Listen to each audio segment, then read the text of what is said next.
تحوت غندش زفزاش وبسات آخر سيقوم إياش ونبكي تمسدي حكاش نقدن زستا وجنو براوي سدي حكاشي نقدن زستا وجنو براوي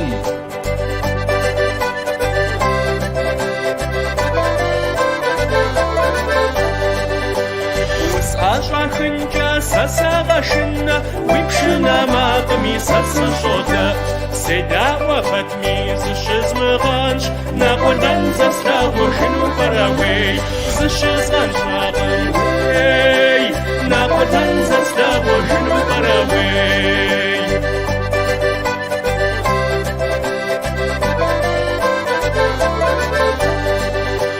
في ورا مشوار وقص وحاش وزمخا غفورا نفس تشحاش منفوش باون ويفا يستاش نقدن زستا وجنو براوي سينفوش باوي نقدن زستا وجنو براوي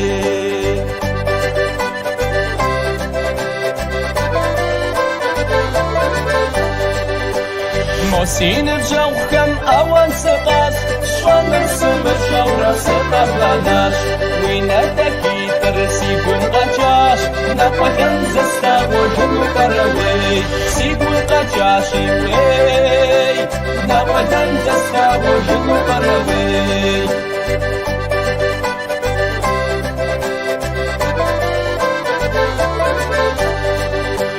صفور يا رشمات ست أشاجن شاون غربج ما خد بسشن بوخس بشاشي سيدخجي نقدن زستا وجنو براوي بوخس بشاشي نقدن زستا وجنو براوي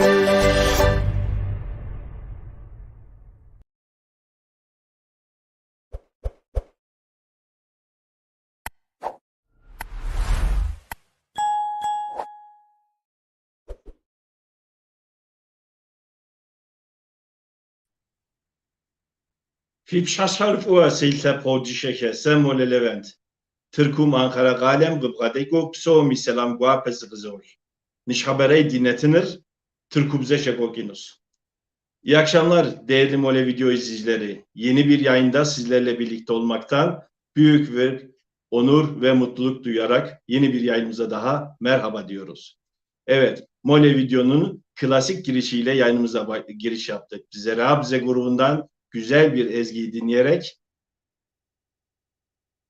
yayınımıza katılan herkese hoş geldiniz diyorum. Değerli izleyicilerimiz, Mole Video'da farklı yayın programlar şeklinde yayınlarımız gerçekleşiyor. Gerek anavatanda gerekse diasporanın farklı bölgelerinden yayınlarımız devam ediyor. Mole Video'da süregelen serilere bir yenisini daha eklemek istedim ve bu akşam bu programımızda bu serinin ilk yayını gerçekleştiriyoruz. Yapacağımız programın, daha doğrusu serinin ismi ise Dijital Mecrada Sanal Alemde Çerkezler. Evet, yaşım o kadar ileri olmasa da 70'li 80'li yıllarda mektup arkadaşlığı söz konusuydu. İnsanlar birbirlerine kartpostal yolluyor, mektup yolluyordu. Fakat 80'lerin sonunda 90'ların başlarında internet hayatımıza girmeye başladı. Bu dönemde Çerkezler de tabii ki internetten uzak kalmadı ve interneti kullanmaya başladı. 90'ların sonunda hepimizin bildiği bir mail mecrası vardı. Marjen Mail grubu. Evet, Marje Mail grubun yanı sıra web aleminde, webde, internet aleminde Çerkez sayfaları da açılmaya başlamıştı. İşte Mole Video'nun bu programıyla başladığı serimizde, yayınlarımızda 90'ların sonundan başlayarak günümüze kadar gerçekleşen önemli sayfalar, açılan önemli sayfalar, yapılan bazı büyük tartışmalar, mecralar, tartışma mecraları, ardından yavaş yavaş günümüze gelerek YouTube ve Facebook alemindeki ve Instagram alemindeki sayfalarımızla bu seriyi devam ettirmeyi düşünüyorum. Evet, sözü daha da uzatmadan İstanbul'a bağlanarak konuğumuzu davet etmek istiyorum. Hoş geldiniz. Merhaba, merhaba, merhaba. Merhaba Baturay, iyi akşamlar, hoş geldin. Hoş buldum, sağ ol. Baturay, öncelikle hal keyif iyidir umarım, sağlık sıhhat yerindedir. Bu dönemde evet dediğim gibi önemli olan sağlık. Allah'a şükür bir derdimiz tasamız olmadı bu süreçte. Şu ana kadar böyle bir yakın çevremde de hastalıkla ilgili ciddi bir şey. Evet, Yaşamadım. Baturay biraz Şeyler girişte oldu. sözünü uzattım aslında. Yeni bir seriye daha merhaba diyoruz ve bu seriye ilk aklıma gelen konu Marje'ydi, Marje platformuydu. Benim de ara sıra mail yolladığım ve Çerkez camiasıyla Türkiye'deki diasporadaki camiayla tanışıklığıma sebebiyet veren mecralardan birisiydi Marje mail platformu. Tekrar hoş geldin diyorum. Sağ olun, teşekkürler. Evet, bir dönem öyle bir Marje Çerkez camiasında bir şeydi. İletişim için de önemli bir platform haklısın. Evet. Baturay, muhakkak yayınımızı izleyenler arasında tanıyanlar seni vardır ama bir seni tanıma imkanımızı sunarsan sevinirim. Tabii. Hatikoy'um ben. Uzunyaylalı babam. Annem de Kabardey, Tambiler'den. Negoy sülalesiniz. İstanbul doğumluyum ama babam da Kayseri doğumlu ve hani İstanbul'a gelen jenerasyondan dernekte sosyalleşen. Annem de benzer şekilde Bursa'da doğmuş.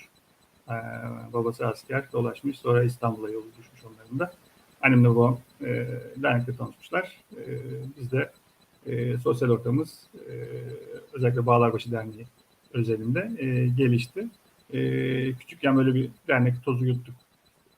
Ekip düşüydü buydu. Sonra üniversite zamanında iş biraz daha hani yaşımız geldiği sıralarda hep dediğimiz gibi annelerimiz, babalarımız Çerkez camiasında olduğu için şeyler bizi gençlik komisyonunda görevlendirildik diyeyim. Hani çok böyle bir bilinçli bir tercihimiz olmadı ama gençlik komisyonlarında görev almaya başladım. 97-98 yıllarında Bağlarbaşı Derneği'yle orada biraz daha mesai veriyorduk. Ne yapıyorduk? İşte hani gençlik komisyonu dediğimizde geceler düzenliyorduk. Kitap satıyorduk, okuma grupları yapıyorduk. Aktiviteler işte adalara gidiyorduk, Kefken'e gidiyorduk falan. Böyle bir hani hem sosyalleşme anlamında hem kültürümüzü daha iyi tanıma anlamında bir şeyler yapmaya çalıştığımız bir dönemdi. Orada da genelde işte bizim gibi ya üniversitede okuyan ya işte hani o yaş grubundakiler ya da bir jenerasyon daha büyük hani yeni çalışmaya başlamış yavaş yavaş derneklerden yavaş yavaş ayağını çeken diyeyim hani İstanbul şartlarında işler sebebiyle biraz daha az derneğe devam edenlerin böyle bir tam geçiş bir jenerasyonuyduk açıkçası. O dönemde işte hani gençlik komisyonunda aktiviteler yaparken, düzenlerken hani internette de olan böyle bir hobi olarak alakam vardı. Üniversitede de böyle bir 95'e 96'da üniversitede tanışmıştım ben de internet, e-mail, şu bu tarzı şeylerle. Etkileşim için, iletişim için, Çerkez'in iletişimi için böyle bir şeyler yapılabilir mi falan diye aslında şey başladı. Hani ben konuya girdim ama yani girizgah kısmı aslında şeydi. Baturay, şu anda aslında tanışalım dedik. İlk 3 sorumu cevaplayıp gidiyorsun sen. Evet, Marje'ye geçtim ben bir anda. Oraya odaklandım. Evet, yani işte hani şeylerde Bağlarbaşı Derneği özelinde mesaimi Çerkez Camiası ile ilgili en azından profesyonel bir mesaimi o dönemlerde başladım diyebilirim, tanışıklığım. Yani camiayla tanışıklığım, sivil toplum örgütleriyle tanışıklığım o 97-98 gibi senesine tekabül ediyor. Evet. Madem ismi geçmiş, buradan da Bağlarbaşı Derneğimizde saygı ve selamlarımı iletiyorum. Yayın izleyenler varsa selamlarımı iletiyorum. Değerli konuklar, canlı yayın sohbet kısmına sorularınız, yorumlarınız varsa yazabilirsiniz. Ve programımızın bitişinde Baturay kardeşimize bu soruları ileteceğiz inşallah. Ayrıca soruların yanı sıra o günlere dair ilginç tartışma, anılar, yaşanmışlıklar varsa onları da yazarsanız onları da yayınımızın, ekranımızın alt kısmında yayınlayacağız. Peki Baturay, biraz önce benim bahsettiğim üzere 95 ve 2000 yıllarında web sayfaları hayatımıza girmeye başladı. Bu dönemde yapmış olduğunuz Marje.net sayfası ve akabinde veyahut da beraberinde yürütülen mail grubu çalışmalarına nasıl başladınız? Bu çalışmalara başlarken özel bir amacınız var mıydı? Biraz girizgah yapar gibi oldum aslında. İşte 97-98 senelerinde Bağlarbaşı Derneği'nde, Bağlarbaşı Derneği diyoruz ya, İstanbul Kafkas Kültür Derneği'nde gençlerle organize olup bir şeyler yapmaya çalışırken en önemli şey yani iletişim. Cep telefonu yeni hayatımıza giriyor. E-mail kimisinde var, kimisinde yok. Yavaş yavaş tanışıyoruz ama bir iletişim ihtiyacımız var. Hani bunu bir şekilde nasıl kapatırız? Etkinlikleri insanları nasıl etkin bir şekilde haberdar ederiz diye. O gençlik komisyonunun bir alt çalışma grubu gibi bir şeydi. Yanlış hatırlamıyorsam. İşte sevgili Hatko Can Türk vardı. Ercan Aycan vardı. Onlar işin biraz daha organizasyon tarafındaydı. Biz de ben, Berstan, Turgay falan gibi böyle bir işin sanal tarafını, işin e-mail'i, web sayfası tarafını üstlenebiliyorduk ama açıkçası web sayfasını biraz daha şeyden farklı tutmak istiyorduk. Hani Bağlarbaşı Derneği'nin veya herhangi bir derneğe angaje olsun istemiyorduk. Onu biraz daha ayrı bir çalışma olarak yürüttük. Diğeri e-mail grubu aslında derneğin etkinliklerini insanlara haberdar etmek için SMS atalım, işte insanları cep telefonu yoluyla bilgilendirelim gibi bir şeyle başlamıştı. Amaçla başlamıştı. O zaman da hani şöyle uygulamalar vardı. Hani 20-30 tane SMS'e şu an spam diyebileceğimiz şekilde belli adreslere atabildiğimiz basit web siteleri vardı. Oradan işte Hatko'da 50 tane var, bende 20 tane var, ötekinde 30 tane var. İşte gelecek hafta sonu Bağlarbaşı Derneği'nde cumartesi akşamı saat 8'de gençlik toplantısı mı var veya işte derneğin gecesi var. Onunla ilgili bize telefon numarasını veren arkadaşlara SMS yoluyla bilgilendiriyor idik. Bu tek yönlü bir iletişimdi genelde. Yani karşıdan bir şey almadığımız bir şeydi. İşte saat 20'de bir toplantımız var. Gelecek hafta pazar günü kahvaltımız var dediğimiz bir şeyden öte bir şey değildi açıkçası başladığında. Daha sonra bu işte hani e-mailler de biraz şey olmaya başladı. Gençlikte de işte bizim gelen kadrolarda da üniversite öğrencileri vardı. Onlar da daha sık kullanmaya başladı. Belli bir yaşta olup da bu işe meraklı olan insanlar da e-mail yapmaya başlamıştı, kullanımı başlamıştı. O zamanlar ben biraz daha meraklıydım bu işlere. E-Groups diye bir şey, hani Yahoo Groups'tan önce E-Groups diye bir şey vardı. E-mail grubu. Biraz daha interaktif bir ortam sağlayabildiğimiz bir şey. Hani bu iletişimden öte bir platform olsun, bir tartışma olsun, karşılıklı bir etkileşim olsun amacıyla biraz daha benim emek koyduğum Bersan'la beraber biraz daha başladığım bir şey oldu. Aslında hani işin bir sanal kısmı var, bir de etkinlik kısmı var. Etkinlik kısmı biraz daha Bağlarbaşı Derneği kapsamında iyi gibiyken bu e-mail grubunu ve web sitesini o kapsam dışında, kapsam içinde tutmak istemedik. O çatı altında tutmak istemedik. Biraz daha genişleyeceğini düşünerek, bir de çok hani müdahale edilmesi ihtimalini bertaraf etmek için diyeyim. Yani bir sıkıntı olmasın. Bir hani orada yazacağımız, edeceğimiz bir şey. Sonuçta sivil toplum örgütü o tüzel kişiliği de zor durumda bırakmasın gibi şeyler düşünerek şey yapmadık. Aslında dernek çalışması kapsamında değildi bu mail grubu açıkçası. Yani 98'in Eylül'ünde, Ekim'de başlamışız bu. Ben de önceki mailleri şöyle bir eski arşivlerime baktığımda gördüm. Bağlarbaşı İletişim Grubu gibi bir şey başlamış. 99'un Eylül'ü falan gibi ben o yaz bir e-mail grubu kuralım. İşte oradaki gençlik gecelerinde insanlardan ya böyle bir şey yapıyoruz. E-mail gruplarında katılmak ister misiniz diye topladığımız e-maillerle başladık. Muhtemelen 40-50 tane işte bizim Bağlarbaşı Derneği'ndeki gençlerin, işte Abaza Derneği, Bağlarbaşı, Şamil dediğimiz şeyler aslında benzer bir üçgende insanların benzer bir gençlik kitlesine hitap eden oluşumlar. Dolayısıyla oradaki 50-100 kişiyle biraz başladık mevzu.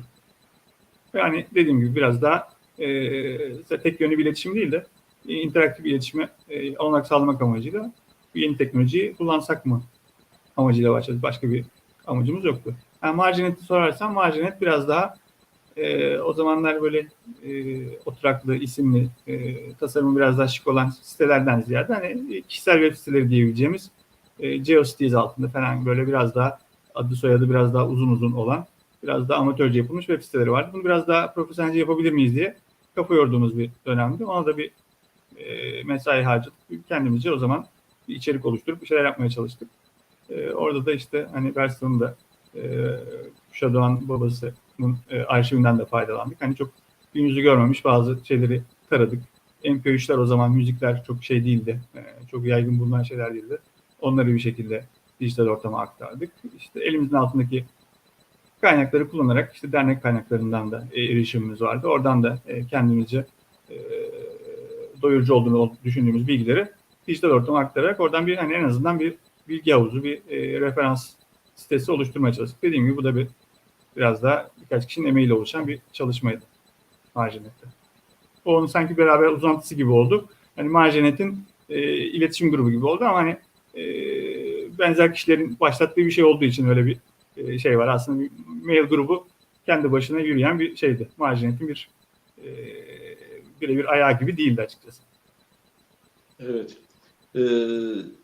Sen konu hakkında bilgi verirken aynı zamanda yan kısımda bulabildiğimiz kadar resimleri de izleyicilerimize paylaşıyoruz. Evet, nostalji oldu bize de. Baturay, aslında cevap verdin bu ikinci soruma da ama ben yine özellikle isimleri zikretmenin her zaman faydalı olacağını düşündüğüm için tekrar sormak istiyorum özellikle. Bu web sayfasıyla bu Marjanet aynı anda mı başladı, yoksa Marjanet web sayfası başladıktan sonra kısa bir süre dahi olsa daha sonra başlayan bir şey değil mi bu Marja Mail grubu? Mail grubu daha önce başladı aslında. Şimdi şöyle düşünüyorum, yani web sitesinin aslında tasarımı full bana ait. Hani o zaman kendimce biraz HTML öğrenip hani tasarımla ilgili bir şeyler yapmaya çalışmıştı. Her ne kadar internetteki kaynaklardan faydalansam da mümkün mertebe daha orijinal bir şey olmasına gayret ettiğim bir şeydi. O biraz daha uzun sürdü.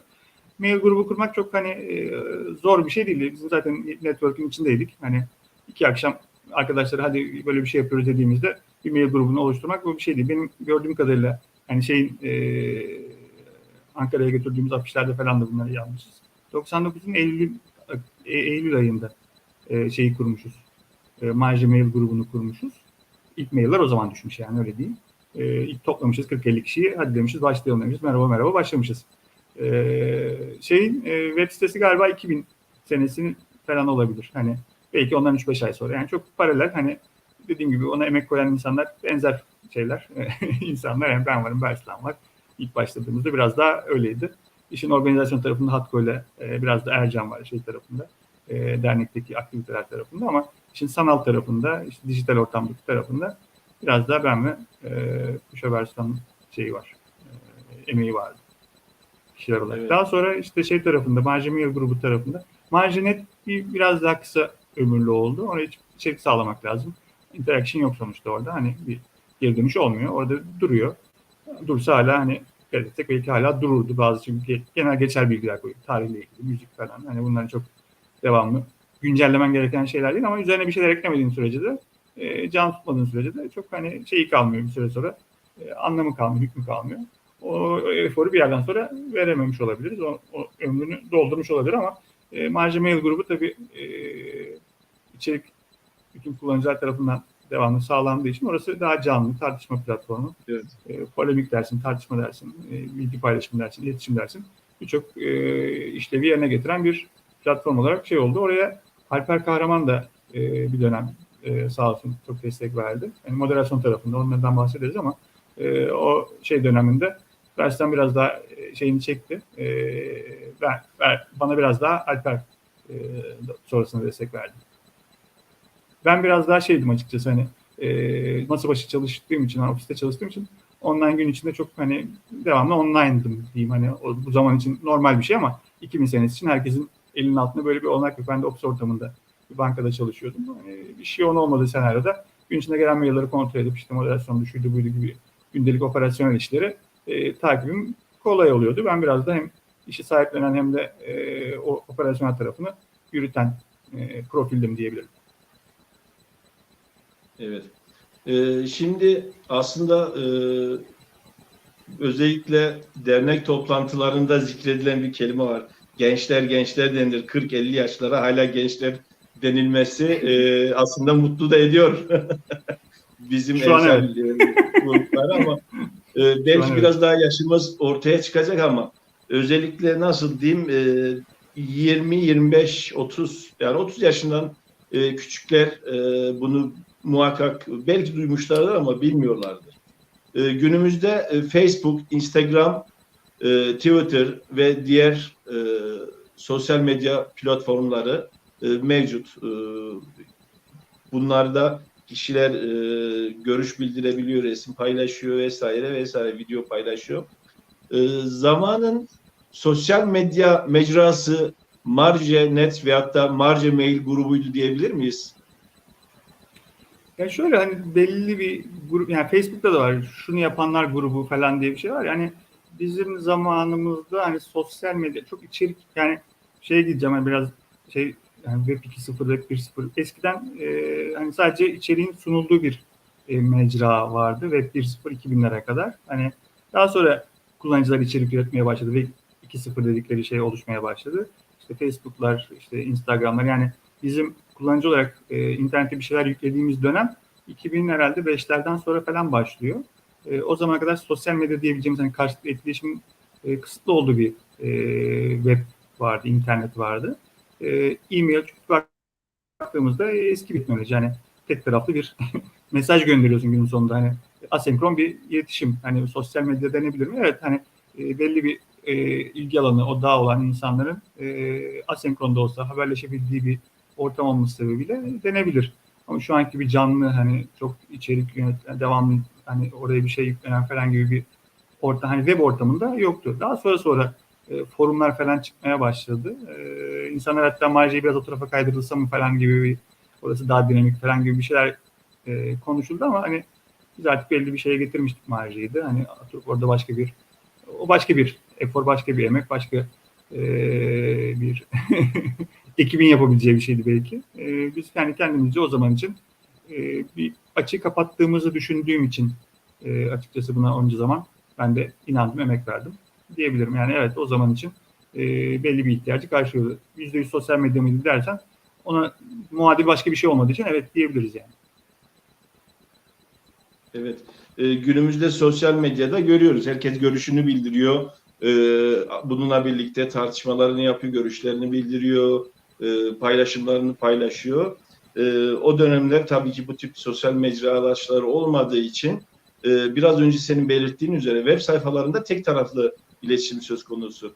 Fakat bu Marge Mail grubunda artık karşılıklı görüş bildirileri, tartışmalar vesaireler süre geldi. Yani bir karşılıklılık vardı, bir ambiyans söz konusuydu. Bu anlamda zamanın sosyal medya, Çerkezlerin sosyal medya aracıydı şeklinde bir tanımlama yapılmasını ben de doğru buluyorum doğrusu. Şöyle de bir şey vardı, belki bahsetmedim ama biz tabii bunun Bağlarbaşı ve İstanbul özelinde başlamış olsak da 2001 yılında Ankara'ya gittim. Zaten gelen giden arkadaşlarımız, dernekte aktif olanlar bir şekilde haberdar oluyordu ama bir süre sonra o özelliği biraz daha İstanbul dışına, dernek dışına çıkıp hani önce Ankara'daki Gençlik Kongresi vesilesiyle diğer derneklerin de bir araya geldiği bir ortamda bir anda bu iş Türkiye geneline yayıldı. Oradan Avrupa'ya da yayıldı açıkçası. Bizim diasporada farklı ülkelerde bulunan tabii hani Marja'nın Türkçe dilinde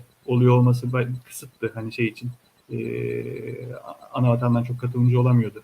Buradan Türkiye vatandaşı olup oraya gidip Türkçe konuşan arkadaşlarımızın katma değeri oluyordu, katılım oluyordu ama Avrupa'dan işte hatırlıyorum İsrail'den, şuradan buradan Türkçe konuşan insanların da bu grupta olduğu bir şey var. Yani belli bir süre sonra bu o küçük çerçevenin dışına çıkıp farklı görüşlerde, farklı ülkelerde, Kanada'dan, Amerika'dan falan çok yazanları hatırlıyorum ben. Dolayısıyla hani o anlamda da bir şeyi vardı. Internasyonel bir durumu vardı. Sosyal medya dediğimiz hani sadece küçük bir kitleye değil, daha geniş bir kitleye hitap etmesi anlamında. Biraz da Kuzey Kafkasya'da olduğun senaryoda içine girebildiğim bir topluluktu. Böyle çok hani majör bir kısıtlı olan bir şey değildi. Yani oralı mısın, buralı mısın, buna göre alıyoruz gibi bir şey değildi. Ben Kuzey Kafkasyalıyım ve hani ben şu şeydeyim diyen adamı içeri biz kabul ediyorduk açıkçası. Evet. Peki Baturay, biraz önce bahsettin. Bir gençlik yapılanması şeklinde kurumlarımızın haricinde bu şekilde bir yapılanmaydı bilgisini bizlerle paylaştın. O dönemki böyle bir web sayfası açmanın, adres satın almanın veyahut da ne bileyim böyle bir mail grubunu idame ettirmenin bir masrafı var mıydı bilemiyorum ama bu çalışmalarınızda böyle bir masraf söz konusu muydu? Veyahut da bu anlamda size katkıda bulunan, sponsor olan kişi veyahut da kuruluşlar var mıydı Baturay? E-mail grubu için hiç öyle bir şey yoktu zaten. Hani e-Groups'ta o zaman merhaba ben bilmem ne Kanarya Severler grubu kuruyorum dediğimde de o altyapıyı sağlıyorlardı. E-Group sonra Yahoo Groups tarafından satın alındı. Başarılı bir projeydi demek ki Yahoo gibi bir şirket o zaman kıymetliydi. Şu an o kadar değil tabii de. Satın alıp o iş şey olmuştu yani insanların böyle bir ihtiyacını karşıladığı için o altyapı. Dolayısıyla o tarafta hiçbir kendi emeğimiz, mesaimiz dışında bir şeyimiz yoktu. Web sitesi tarafında tabii emek koyduk. Emeğin dışında ne yaptık? Hani Bersan'la beraber çok ufak bir bütçeyle yani işte hani şu an 10 dolara bir web sitesini bir sene satın alabiliyorsunuz yanlış bilmiyorsam. O zaman da oturuyorum 20 dolar olsun. Hani cebimizden çıkan para hani çok öyle öğrenciyken bile bizi çok yoracak şeyler değil ama hani Marjanet diye isminde yani tek adı soyadı olan, uzantısı olan bir web sitesinin oluyor olmasının hani hem marka değeri olacağını öyle bir vizyonumuz varmış demek ki. Hani marka değeri olacağını, daha bilinir olacağını, hani bir şey ifade edeceğini düşündüğümüz için öyle bir yatırım yaptık. O hosting için ne yaptık hatırlamıyorum. Yani hani web sitesini nerede sakladık onu çok hatırlamıyorum. Belki hani ona da bir basit bir çözüm üretmişizdir. Evet bir FTP server. Yani bir herhalde bugünün parasıyla dolar biraz şey oldu tabii ama hani senelik 20-30 dolar bir para cebimizden çıkan hani harçlığımızdan arttırabileceğimiz bir parayla yapabileceğimiz bir harcamaydı. Bize çok hani sponsor arayacak, dernekten para isteyecek veya bir abimize gidip abicim bana bir öyle bir durumu gerektirecek kadar bir bütçe gerektiren bir proje değildi açıkçası. Asıl bizim emeğimiz orada. Öğrenciyken o emeği çok şey yapmıyorsun ama şimdi bakınca yani bayağı vakit vermişiz yani. Daha sonra onu Evet. Marja'yı da moderasyon tarafında konuşurken anlatırız. Hani her gün gelen 20-30 tane mail oturup okuyup anlayıp kimisinde o var, kimisinde bu var deyip okey verip bilmem ne falan. Ama bugün de diyeyim yarım saat, bir saat mesai 3-5 sene boyunca belki vermişizdir. Onun bir bana en azından maddi bir karşılığı olmadığını söyleyebilirim.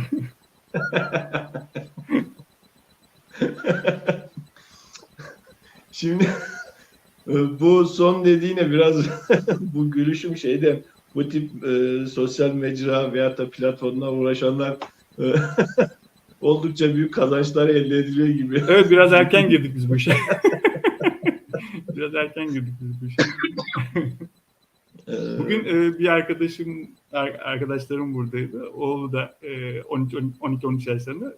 Saat 8.30'a doğru kalktılar. Ben dedim yarım saat sonra ufak bir canlı yayın falan. Ne yapacaksın abi falan. YouTube falan. O onun çok ilgisini çekti. Kaç bin kişi seyrediyor? Dedim bilmiyorum o kadar hani kaç para kazanacaksın dedi. Ya dedim öyle bir şey değil. Herhalde birkaç bin kişi seyreder. Sana bir şey gelecek. Yok dedim bana bir şey gelmeyecek. Biz oturacağız, şey yapacağız. Levent'e de bir şey gideceğini düşünmüyorum dedim. Olur mu işte Enes Batur ne kadar para kazanıyor sen biliyor musun falan. Hani gençlerin kafası YouTube deyince başka çalışıyor. Biz hani burada bilgi aktarma şeyimiz o 2000 senesindeki kafamız devam ediyor anladığım kadarıyla. Bilmiyorum sen para kazanıyorsan. Enes Batur örneği çok karşıma geliyor evet. Evet, kardeşim Çerkez parası vereceğim. O yani onun haricinde. Çerkez saati 3 dakika geç başladık ama gene Çerkez saatine göre iyi. Evet. Şimdi tekrar sorulara devam etmek istiyorum. Konuyu açtı. Peki Baturay, mail platformuna insanlar nasıl kayıt oluyordu? Belli şartları var mıydı? Belli bir özel bilgilerini alıyor muydunuz? Ve mail sahiplerinin gerçek kimlikleri belli miydi? Mesela mail adresinden direkt leventkaplan.hotmail şeklinde değil de farklı nickler altında mailler de kullanılıyordu. Evet. Bu şekilde kişilerin gerçek kimlikleri belli miydi? Kişilerin bu mail grubuna katılımında böyle bir zorunluluk var mıydı? Ve şu anda da herhalde bu kayıt formunu Evet, böyle bir kayıt formuyla alıyorduk aslında. Hani Ankara'ya gittiğimizde de bunları elimizde şey olarak çıktı olarak aldık, fotokopiyle çoğalttık. Oradaki arkadaşlara dağıttık. Burada hani en azından Kuzey Kafkasyalı olduğuna dair bir done veriyor olması bize kâfiydi. Hani adı soyadı vermeyenler ya biz başladığımızda Bağlarbaşı Derneği özellikle zaten herkesi tanıyorduk. Veya işte hani ilk zamanlar referans soruyorduk diye hatırlıyorum. Şimdi bunda yok. Muhtemelen bu daha sonraki zamanlarda olduğu için hani kimi tanıyorsun diye bir hani kimin referansıyla duydun falan gibi bir şeyimiz vardı başta bir kendimize bir kontrol noktamız ama iş işte Ankara Kongresi'nden sonra iş tabii bizim kontrolümüz dışında çıktı yani hani tanıdığımız insanların dışında çıktı kontrolümüz dışında derken hani artık onun osu bunun busuyla işi yürütebileceğimiz bir noktayı aştı. Eskiden işte ben Levent'in yeğeniyim diyen adamın işte alemde şu dediği noktada bir hani çok şey yapmıyorduk. Sonra tabii o bizim çok kullanılabilir bir parametre olmaktan çıktı. Adı soyadını veren, e-mailini veren, telefonda sormuşuz ama altına da yazmışız. Vermek zorunda değilsiniz. Öyle bir şeyimiz yok. Bunları da alıp da bir şey için kullanmadık. Sadece hani bir basit bir database olsun hani falan diye. SMS istiyorum. Bu iletişim zamanından kalan şeylerden muhtemelen. Onu muhtemelen orada SMS istiyorum diyenleri Hatkı'ya ulaştırıyorduk muhtemelen SMS atsın insanlara diye. Oradan kalan bir şey. Yoksa insanları onlar girer bunlar giremez diye şey yapmıyorduk. Hani Kuzey Kafkasyalı olduğu senaryoda biz içeri şey yapıyorduk. Mahlaslı kabul ediyorduk. Yani çok mahlaslı şey vardı. Bilemiyorsun bir de hani Levent Kaplan yazar. Başka bir şey yazar. Hani o sonuçta adamın beyanı esas. Biz adını doğru mu yazıyor onu da bilemezdik. Ona rağmen hani adını söylediğini hani mail adresi başka olan insanlar da girdi. Sonuçta ad soyadlı bir şey yazmasını bekliyorduk. Tahmin ediyorum. Öyle bir kendimizce adı soyadı olsun, e-mail olsun bir de Kafkasyalı olduğunu, Kuzey Kafkasyalı olduğunu en azından bir şekilde deklare etsin gibi bir beklentimiz var idi. Evet. Dolayısıyla çok onun haricinde bir kıstasımız yoktu. Evet. Belki şu an yayınımızı izleyenler arasında şu örnek maillerden isimlerini görenler de olabilir. Peki Baturay, bu Marje mail grubu sene kaçta başladı diyebiliriz? Belli bir tarih var mı acaba? 99 Eylül yazıyor. Ben şimdi bir tane Ankara'ya afişi götürdüm. Ben de arşivlere bakınca hani senle ön konuşmada hani sen şu şeyleri sorarız dediğinde hani açıkçası ezbere bir şey söyleyemedim ama dün akşam şöyle bir eski e-maillerime falan bakınca bir tane şey var. Ankara'ya işte Marje mail grubunu da tanıtalım dediğimizde kongreye giderken, gençlik kongresine giderken Bersan'la oturup böyle bir güzel afiş yaptırmıştık. Yani güzel dediğim o zaman için kendimizce güzel bir şey. Hani nasıl bir uygulama olduğunu, ne yapıldığını, nereden girildiğini, nereden çıkıldığını o ana sayfa üzerinden hikaye anlatmaya çalışıyoruz. Ne demişti? İşte kaç tane mail atılmış? O zaman 2500 mail atılmış galiba. Nasıl kaydolunur? Şu mail adresine mail atacaksınız. Kaç yaşında diyor. Bak şurada sağ üst köşede 99 Eylül olması lazım. Evet. 14 Eylül 1999'da doğmuş. Biz 2001'de gittiğimizde 2 yaşında diye anons etmişiz. O zaman 929 tane üyesi varmış. Amacı da yukarıda bir kısaca bahsetmişizdir. Ne demişiz? Oradaki jenerik cümlemiz biraz yaklaşabilirsen Marjen'in de sloganını şeyini gösterebiliriz. Dolayısıyla hani 99 doğumlu bir oluşum. Birazcık yukarıda. Ben şuradan bakıp söyleyebilirim. Peki evet, yani şunu demişiz. Kuzey Kafkasya bilinci gelişmiş ve bu konuda çeşitli duyarlılıkları olan fakat coğrafya, ideoloji ve yaş gibi sebeplerle aynı ortamda bulunma şansı olmayan insanlarımızın bilgilerini aktarıp fikir alışverişinde bulundukları interaktif bir iletişim platformudur. Bu işin tam özetidir aslında. Yani hani evet bu belli kısıtlar sebebiyle bir araya gelemeyen sadece derneklerde 100 tane insan tanımak yerine işte bir TİA'nın grubun aktif olduğu bir dönemde 3000 tane insan belki 2000 tanesi aktiftir ama 3000 tane insanın bir araya bulunduğu bir ortamdı o zaman için. Evet. İstatistiki bilgilerden biraz sonra tekrar bahsedeceğiz. Olur. O konuda da bilmeyenler için biraz daha bu platformu aydınlatmak açısından önemli olduğuna inanıyorum. Bu yüzden o konuya tekrar döneceğiz. Peki Baturay, o günlerde hatırlıyorum o zamanlarda. Bu atılan mailler neden benimki yayınlanmadı, neden cevabım çıkmadı veyahut da gibi serzenişlerini gayet iyi anımsıyorum. Peki bu atılan mailler direkt olarak paylaşıma düşüyor muydu? Yani teknik olarak bu bilgiyi bize paylaşır mısın? Mesela şu anda ben oturuyorum saat 21.40 hemen Facebook'ta bir şey yazınca paylaşınca pat diye Facebook'a düşüyor. Öyle bir Evet. sistem mi söz konusuydu?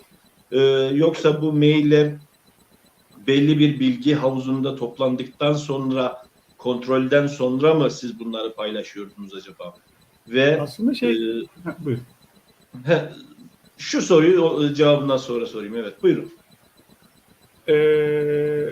Şöyle aslında başladığında bir moderasyon yoktu. Öyle bir mesai harcamayı da düşünmüyorduk ama hani ilk 2 sene hiç böyle bir şeyimiz olmadı. Tasarrufumuz da olmadı. İsteğimiz de, ihtiyacımız da olmadı. Şuydu tabii hani e-mail kullanma kültürü henüz yeni oturuyor idi. Bir sürü mail de geliyordu işte. Hani birinin doğum günü, hadi herkes doğum gününü kutlar falan. Hani öyle şeyler de geliyordu başlarda. 50 kişiyken herkes samimiyken sıkıntı yok ama hani grup 100 kişi oldu, 1000 kişi oldu. O zaman hani Levent doğum günün kutlu olsun deyip altına senin de doğum günün kutlu olsun Sigoş diye 50 kişi yazdığında çok verimli bir ortam olmuyor idi. Bir de ilk 2 sene yokmuş. Yani ben o kadar hatırlamıyorum. 2006'daki bir mailimi buldum. Teferruatlı böyle 3 sayfa yazı yazmışım. Orada bu işin biraz hikayesini de hani o zaman gene demek ki 2 senede bu konular Baturay ne yapıyorsun dendiği için bir açıklama yapma ihtiyacı hissetmişim o zaman. Demişim ki ilk 2 sene hakikaten burada bir moderasyon yokmuş ama işte bu tip şeyler oluyormuş. Neyse verimsiz de olsa hani ufak tefek böyle şeyler insanlar öğreniyor sonuçta. Hala bile benim dahil olduğum WhatsApp grupları var. Herkes birbirinin doğum günü kutluyor. 150 kişi. Hani çok anlamlı değil bence. O zaman da öyle şeyler oldu ama onlar çok yapılmadı. Daha sonra böyle bir iki tartışma olmuş. Biraz sertleşmiş anladığım kadarıyla. Demişiz ki yani yeni üyelere hani girip de merhaba ben Ahmet Yılmaz diye girdi millete saydırdı. Hani bu olmasın diye yeni gelen arkadaşlara belli bir süre moderasyon koyalım gibi bir uygulamaya geçmişiz. Geldi bir mail atıyor, 2 mail atıyor, 3 mail atıyor. Bakıyoruz bu adam hani normal bizden hani ortalığı karıştırmak için veya işte birilerine bir şey söylemek için girmemiş. Bu adam hakikaten bu platformdan yararlanmak için girmiş. Okey moderasyonu kaldıralım gibi bir şey yapıyor olduk. Bir de böyle bir sertleşip hani kimdi hatırlamıyorum ama demek ki birkaç kişi o zaman bir kırıcı veya hakarete varan noktaya gelmişse o 2-3 kişiyi böyle bir şey yapmışız. Bunlar da moderasyonda olsun ya demişiz. Hani bunların hızlı sinirleniyorlar gruba. Çünkü artık hani 50 kişi atmıyorsunuz. 1000 kişinin mailine düşüyor. Şimdi Facebook'a yazdığın şey bir web sitesine gidiyor. Ben o Facebook web sitesine gidip onu görürsem onu alıyorum. Ama mail grubu öyle değil. Mail grubu inbox'ına düşüyor. Yani mailine düşüyor. Yani sen ona maruz kalıyorsun. O adam ağır bir küfür etse de kötü bir olmadı bir hani şey ama görsel bir şey paylaşsa o 1000 kişiye gidecek bu aslına bakarsanız. Yani biz orada hani Marja mail grubundan niye böyle bir şey, Marja niye böyle bir şey attığı gelebilecek konular olmuş. Bir de onun üzerine bir şey gelmiş, bir virüslü mail gelmiş. O zaman işte hani insanların bilgisayarlarına virüs ulaşıyor. Herkese mail atıyor. Marja'ya da atılmış ve hani sonuçta 1000 tane insan var.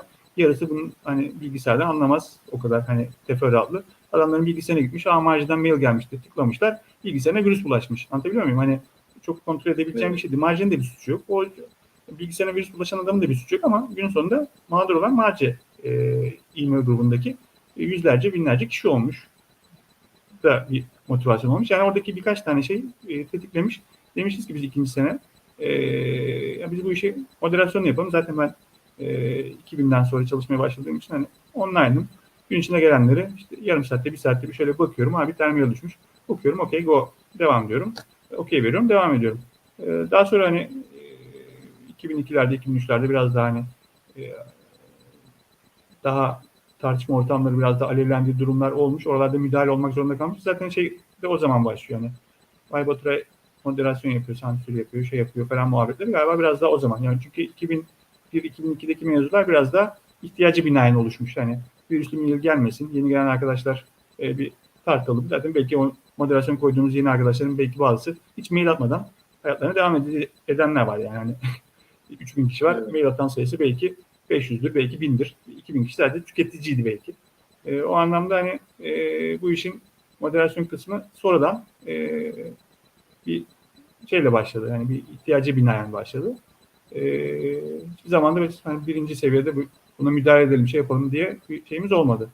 Ta ki hani insanlar birbirlerini kırmasın, sertleşmesin ortam. Hani hakarete varan bir şey olmasın. Yoksa onun haricinde şu fikrini beğenmedim. Yani benim harcım değil, haddim değil. hiçbir zaman öyle bir egom olmadı. Yakın çevremden zaten hiç öyle bir eleştiri de almadım. Ama tabii ki 3.000 kişi var, 2.000 kişi var neyse.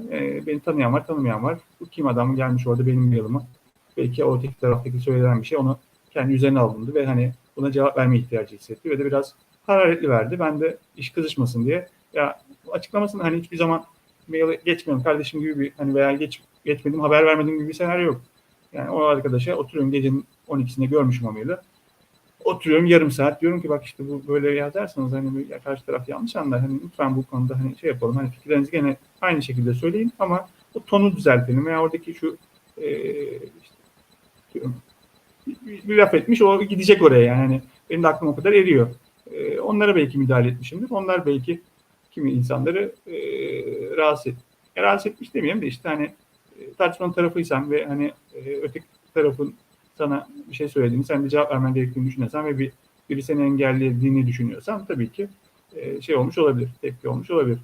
Çok yaşadık bunu. Hani ama ben biliyorum hani tartışmanın iki tarafında bana sen sağcısın, öteki sen solcusun, sen bilmem necisin, sen bilmem necisin dediği senaryolar çok oldu. Dolayısıyla ben hani kendimi orada hem ondan dayak yiyorsam demek ki belli bir ortada bir yerde durmaya çalıştım diye varsayıyorum. Hiç onun dışında farklı bir şeyim olmadı. Ne dediğim gibi burayı modere edeyim, ne burayı sansürleyeyim, ne hani hiç öyle bir ne derdim oldu, ne kaygım oldu, ne bir şeyim oldu açıkçası öyle bir egom oldu.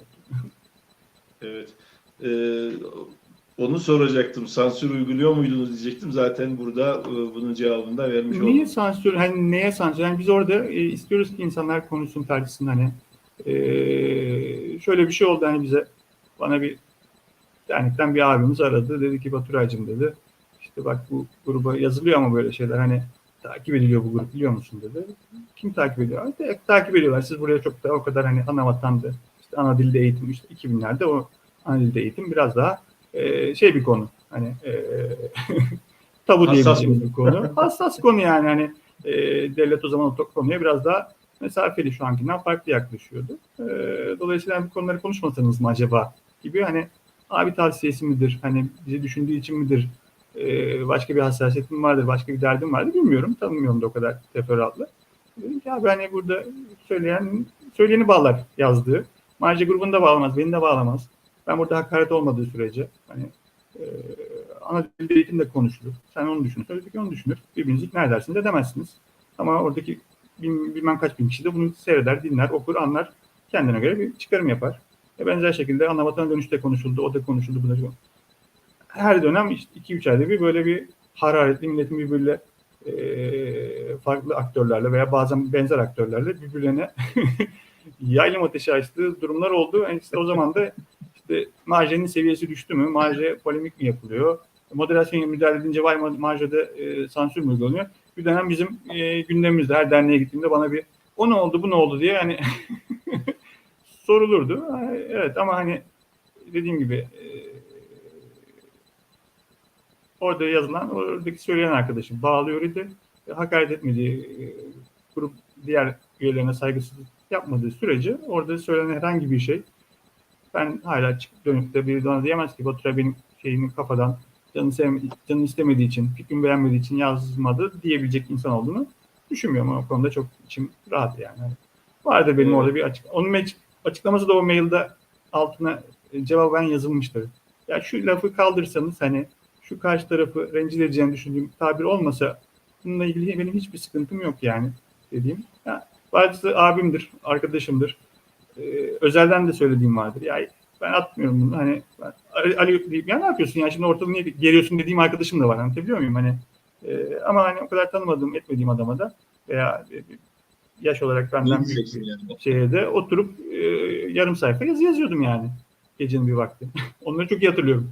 Mesela kısmının önemli bir kısmı oydu yani yoksa sizin dernekle ilgili geçtiğim bir duyuru veya işte bir arkadaşın bizim kültürümüzle ilgili paylaştığı bir yazıyı okuyup yese basmakla ilgili hiçbir problem yok. Diğer taraf işte hani o hassas, o ona bunu diyor mu, bu buna dokunduruyor mu?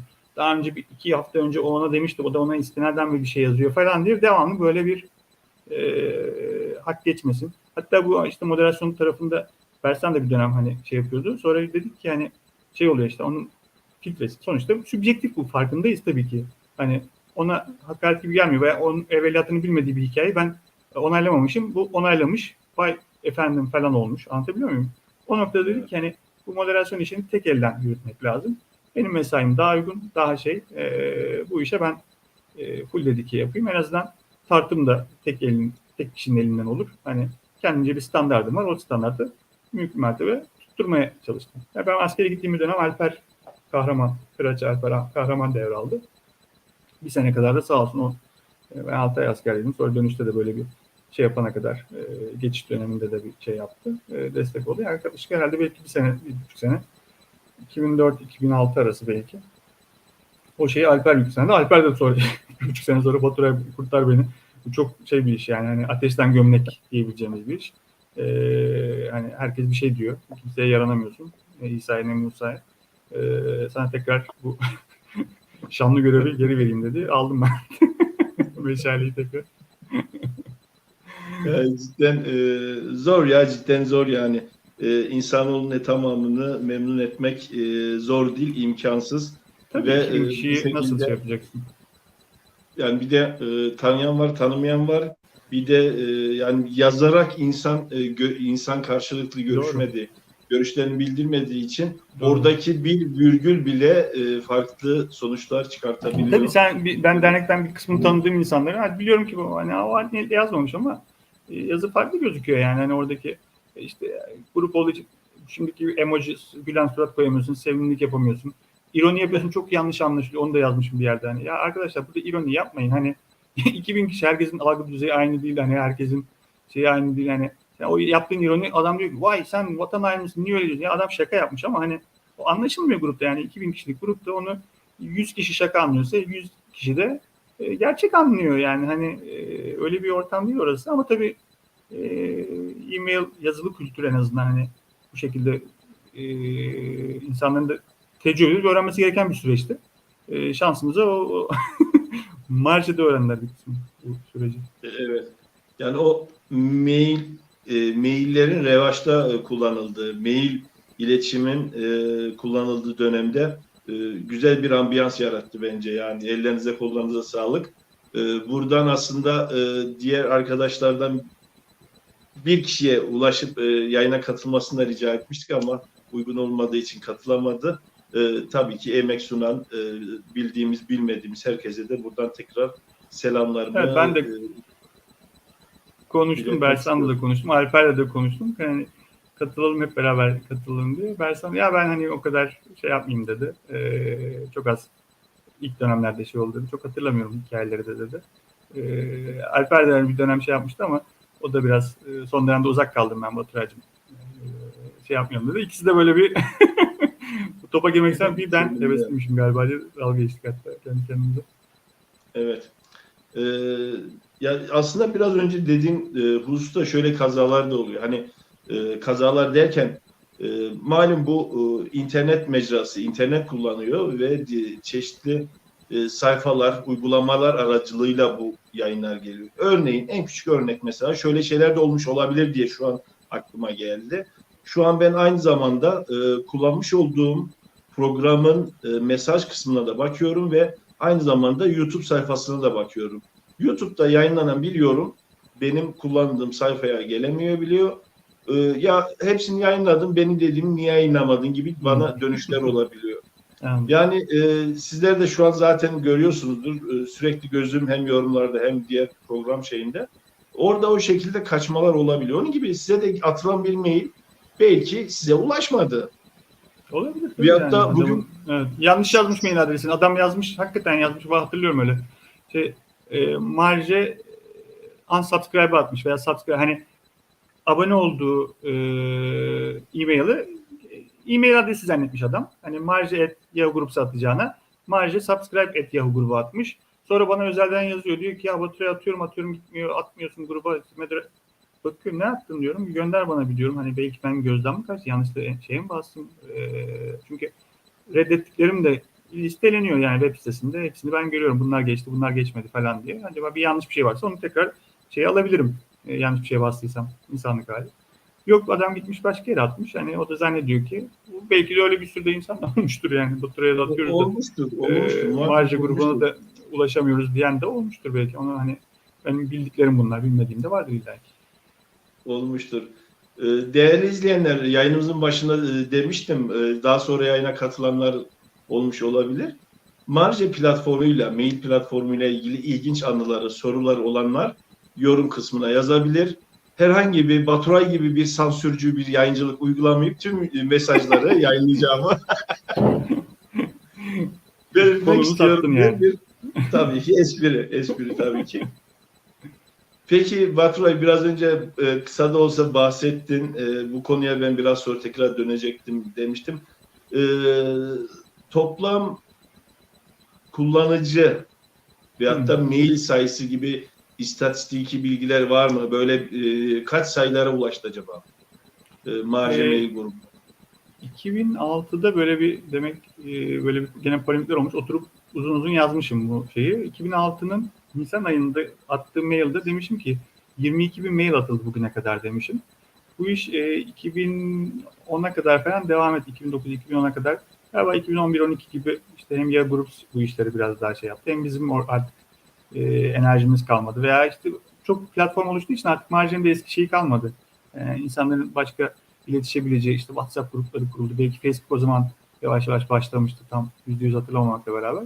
O dönemlerde artık e-mail üzerinden bu şekilde kolaborasyon ortamları, beraber çalışma, iletişim ortamları, e-mail biraz daha yavan veya işte hani şey kalmaya başlamıştı. Geri teknoloji kalmaya başlamıştı. Kullanılmamaya O zamanlar, evet, o zamanlar söylemişti işte forum mu açsak, işte bu kategoriye göre tartışalım, işte alakasız adam gidip de işte bilmem ne tartışmasını dinlemesin de sadece işte şeylere iletişimle ilgili işte haberleşme, derneğin aktivitelerinden haberdar olsun. O zaman ona bir forum yapsın, sadece ona dedim yapılabilir ama hani bu marjı oturup bunu yapsın dediğin şey, her birine bir moderatör tanımlaman lazım. Her birini takip etmen lazım. Orada hani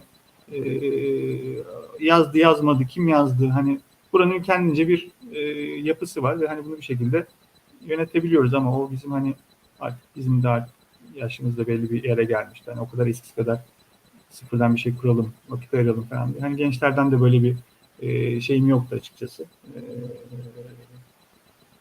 Alttan besleyen bir şeyim de yoktu. Arkadaşım, dostum diyebileceğim. Hani güvenip de gençler siz de şurayı yapın. Yani öyle bir şeyimiz de yoktu. Yani o işlevini yapıyordu o zaman. İşlevini yapmıyorduysa veya insanlar başka mecralar bulduysa okey, hani biz marjı buranın sosyal medyası olacak, bir marka olacak, hani hayatı boyunca bu, böyle bir şeyimiz de olmadı. İşlevini gördüğü dönem o işi yaptı ve hani doğru yapmaya çalıştık biz kendimizce. Kendi doğrularımızla yapmaya çalıştık. Hani yeni birileri bir şeyler yapıyor olduğu senaryoda da dahil olunsun, ben de olmak isterdim ama hani ben böyle devamlı olan başka bir şey olsaydı ben de şey yapardım ama hani bildiğim kadarıyla forumlarda falan veya böyle bir ihtiyaç kalmadı. İnsanlar zaten şu an bir WhatsApp grubu kursam, Bağlarbaşı muhtemelen WhatsApp grubu vardır.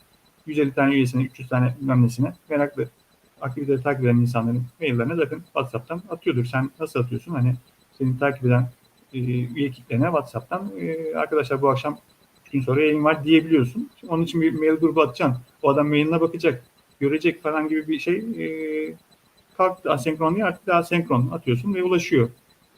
Bu anlattığım şey işte 1980'lerin 90'ların teknolojisiydi. Biz 2000'lerde kullanıyorduk ama e-mail dediğimiz şey o yani. Hani baktığımızda şu an telefon yerine fax çekmek gibi bir şey yani. Dolayısıyla evet, o şeydi ama ne olmuş? 20 yani şey istatistiğe gelince o zaman 2006 yılında 22 bin mail atılmış. Benim tahminim o iş 2009'lara kadar biraz daha gene o şeyde devam etti. Atıyorum 25 binlerde falan bu iş yavaş yavaş miadına erdi. 2009'larda falan miadını doldurdu diye hatırlıyorum. Artık hani haftada birkaç mail geliyor, bir pozisyona düştük. Hani biz de o kadar şey yapamadık belki. Hani anlık geçemedik belki bazı şeyleri. Onun da belki şey olmuştur. Ama dediğim gibi insanların da ihtiyacı azaldı.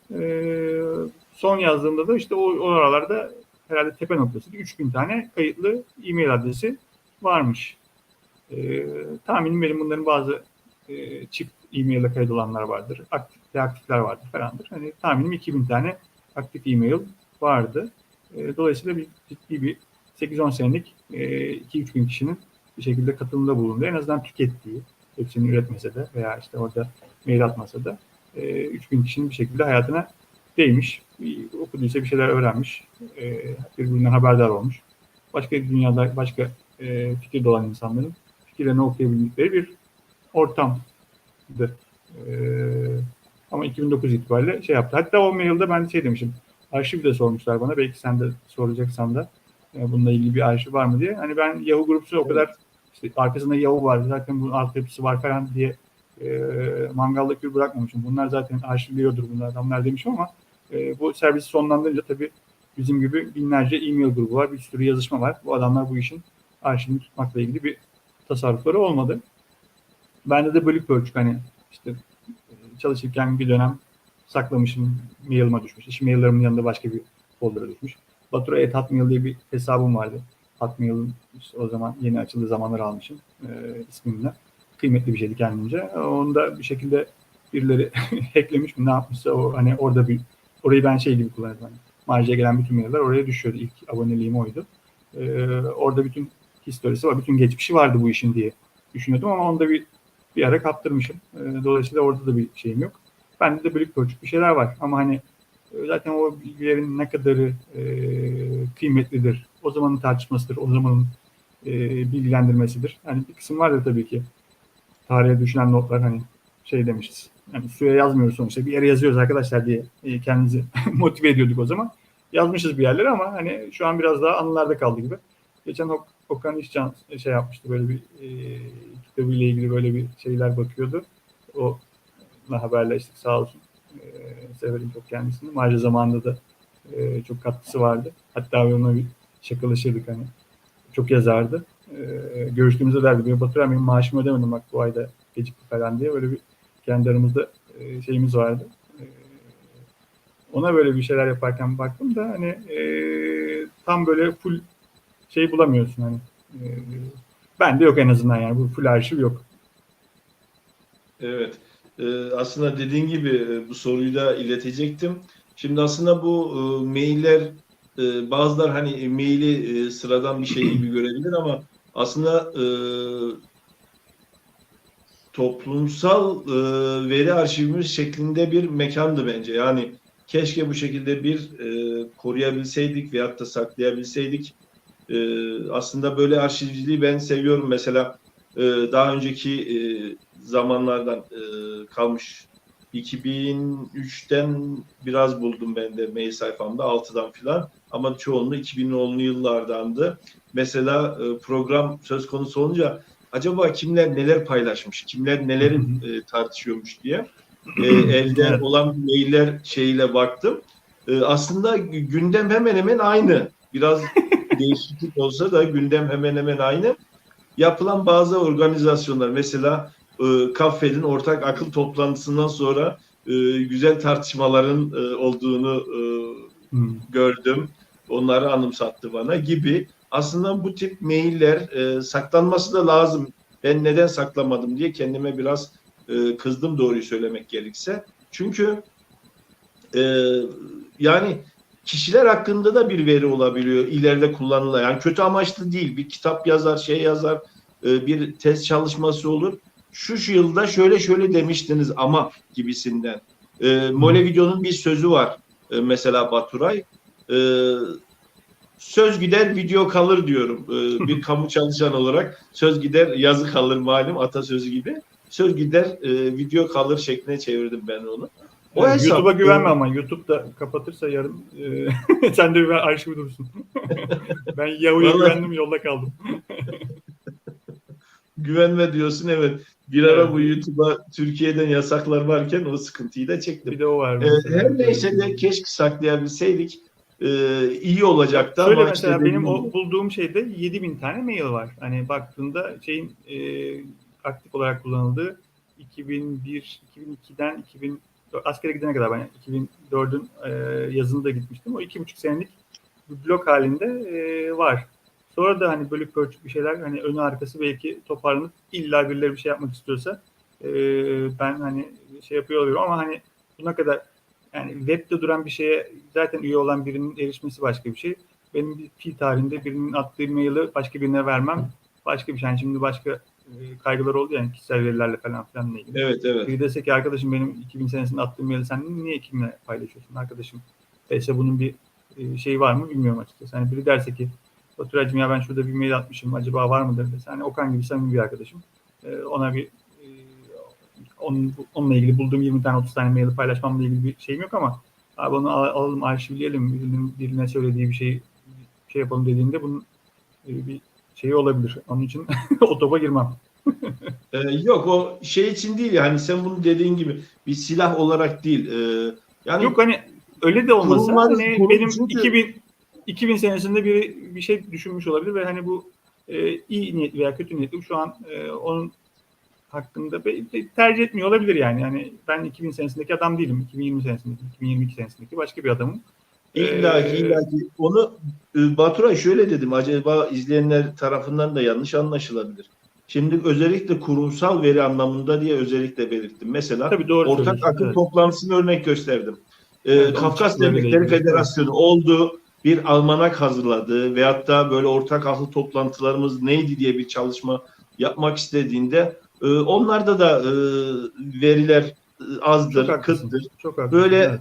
birisi der, burada Marge platformu vardı, orada bu tartışılmıştı gibisinden. Yani ufak olsa demolar bulunabilir anlamında özellikle zikretmeye çalıştım. Doğru, oralara Yoksa birileri bir katma değer kafa yormuştur o zaman ve hani onun fikri alınarak hani senin dediğin gibi bir derlemede siz de marjaya o zaman oturmuşsunuz 2 sayfa yazı yazmışsınız ve şunun şurası çok kıymetli bunu acaba kullansak mı dediğimiz senaryoda bu adama dönsen belki onu gidip bulamayacak o seneden ama senin derli toplu bir yerde bir kurumsal hafızan olsa oradan faydalansak tabii hani hoş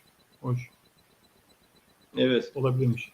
Mesela ben eski maillere bakarken Sezai Babakuş abimizle Murat Papşu'nun güzel bir yayınlasam mı aslında güzel örnek olur bu tartışmalara dedim ama her ne kadar genelde yayınlanmış olsa da kişisel veriler kanuna ters düşebilir veyahut da başka bir tartışmalara sebebiyet verebilirim diye özellikle paylaşmadım. Hani kötü anlamda değil, güzel bir cevaplaşma. 3-4 maili şöyle alt alta güzeldi yani. Tabii o zaman bizim abi şeyindeki herkesin böyle bir hani kendileriyle ilgili bir şeyleri var, dünya görüşleri var. Hani bizim kültürümüzle ilgili veya işte daha önceden bir hikayeleri var. Hani ben hepsini biliyor değilim. Hani orada bir kısmı hakikaten tartışma oluyor, bir kısmı hesaplaşma oluyor, bir kısmı kozlarını paylaşma oluyor veya hani bir sonuçta şey yani hani %100 niyetini okuyamadığım bir yazışma geçiyor orada. Bir kısmını çok güzel eleştirel ve hani herkese katma değer sağlayacak bir tartışma olarak görebiliyorsun. Kimisi bunu polemik olarak görüyor olabilir. Dolayısıyla onlar hep subjektif şeyler. O anlamda senin dediğin gibi hani o zaman için çok sevimli ve şey gözüken şey bu o gün çok sert olan bir şey bugün hoş bir hatıra olarak kalmış olabilir.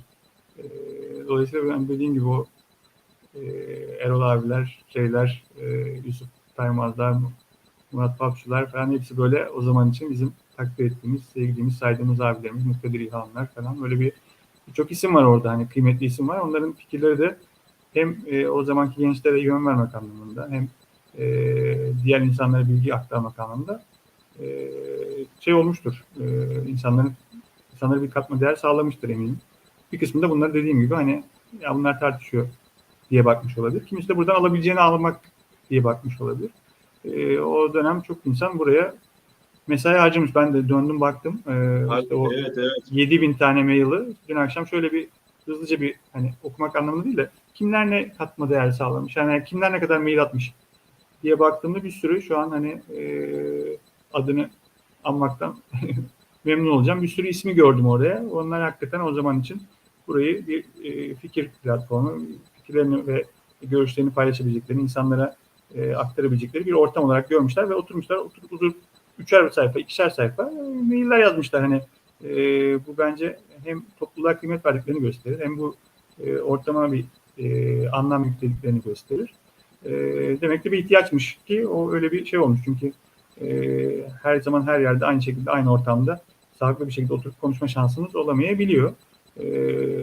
Murat Papşu ile benim oturup vakit geçirme şansım oldu, tanışma şansım oldu. Çok kıymetli bir insan.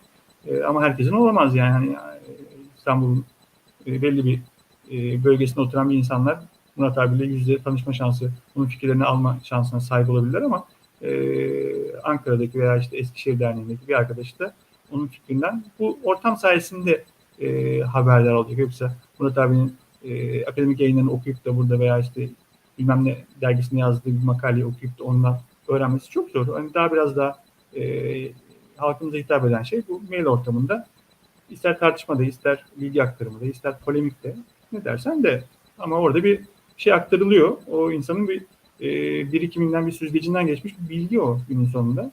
O kıymetli bence. O hani ne kadar onun subjektif de olsa, tabii ki her şey subjektif. Yani insanın filtresinden geçen şey subjektiftir yani ama bu adam bir birikim vermiş, okumuş, yazmış, bu işlere kafa yormuş, benden çok emek vermiş. Bir sürü abimiz orada yazdı. O anlamda benim ne haddime ben onlara moderasyon yapacağım, sansür yapacağım. Ben orada mümkün mertebe o tartışmanın, o iletişimin sağlıklı ve uzun soluklu sürebilmesi için operasyonel bir iş yaptım bunca sene. Ve hani hakikaten bu işe emek verdim. Çünkü inandığım için, hani bir işlevi olduğuna inandığım için hani bu işleri biz yavaş yavaş yapamayıp veya işte bu iş teknoloji sebebiyle sonuna geldiği dönemde babam hiç e-mail'la falan böyle hala çok şey değildir. Etrafından ya bu senin oğlan da güzel şeyler yapıyordu niye artık yapmıyor diye hani hem takdir olarak algıladığım hem de sistem olarak algıladığım şeyler aldım. Anlatabiliyor muyum? Hani demek ki onun kitlesinin de bile haberdar olabileceği bir şeye dönüşmüş bu. Hani bir iş yapmış yani. Hani o zaman onun için ben de hani şimdi sen böyle bir şey söyleyince ben buna katılmak istedim çünkü buna mesai verdik, buna emek verdik. Bu iş mesai ve emek gerektiriyordu ve bir karşılığı vardı. Maddi olarak demiyorum hani marka olarak da demiyorum. O zamanki o insanların bir şekilde haberleşebiliyor olması için, etkileşebiliyor olması için faydası vardı. Eminim ki birçok insan bundan bir şekilde faydalanmıştır. Ne hala.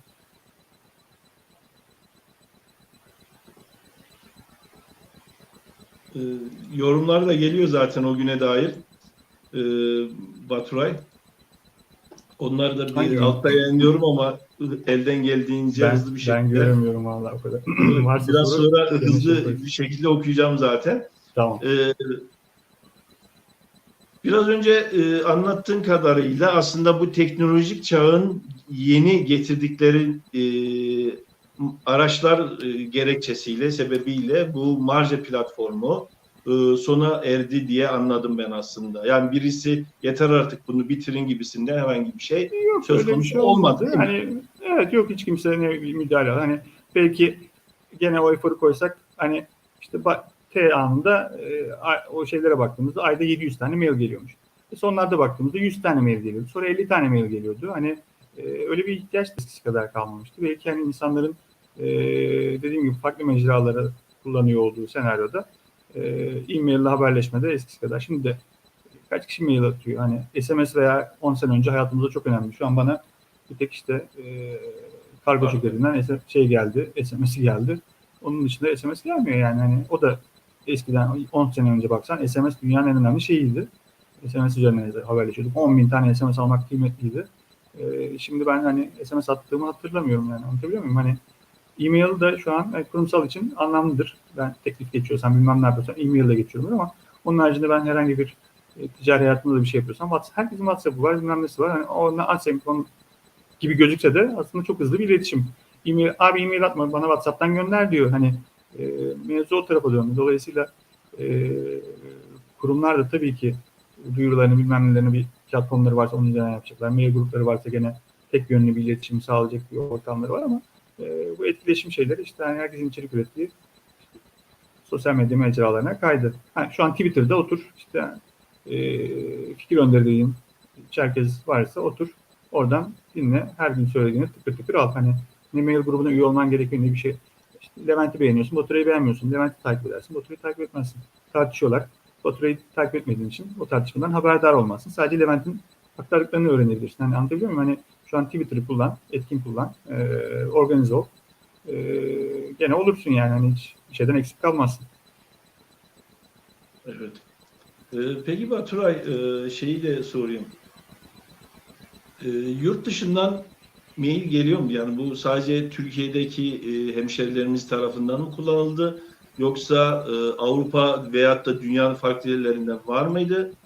Bunun paralelinde şunu da sormak istiyorum. Bugünkü sosyal medyaya baktığımızda ana dilimizi kullanma oranı aslında yükseldi eski oranla, yazılı anlamda.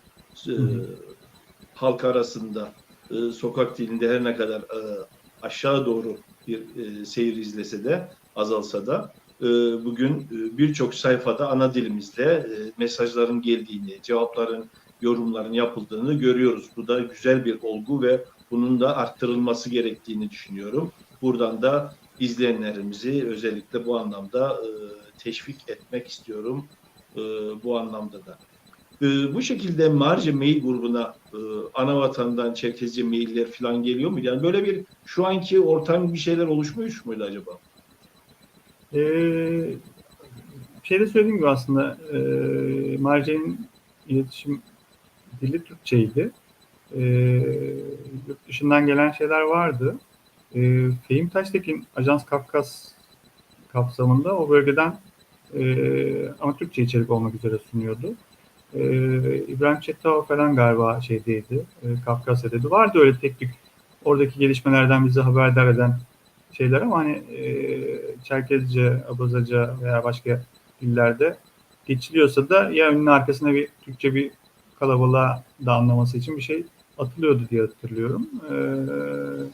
Çünkü dediğim gibi hani oradaki kalabalık genelde Türkçe kullananlardı. Hani yurt dışından katılanlar da vardı. İşte şimdi demin baktım öyle şeylere de İlkay Nefin Güçlü'yü hatırlıyorum. Şeyi hatırlıyorum.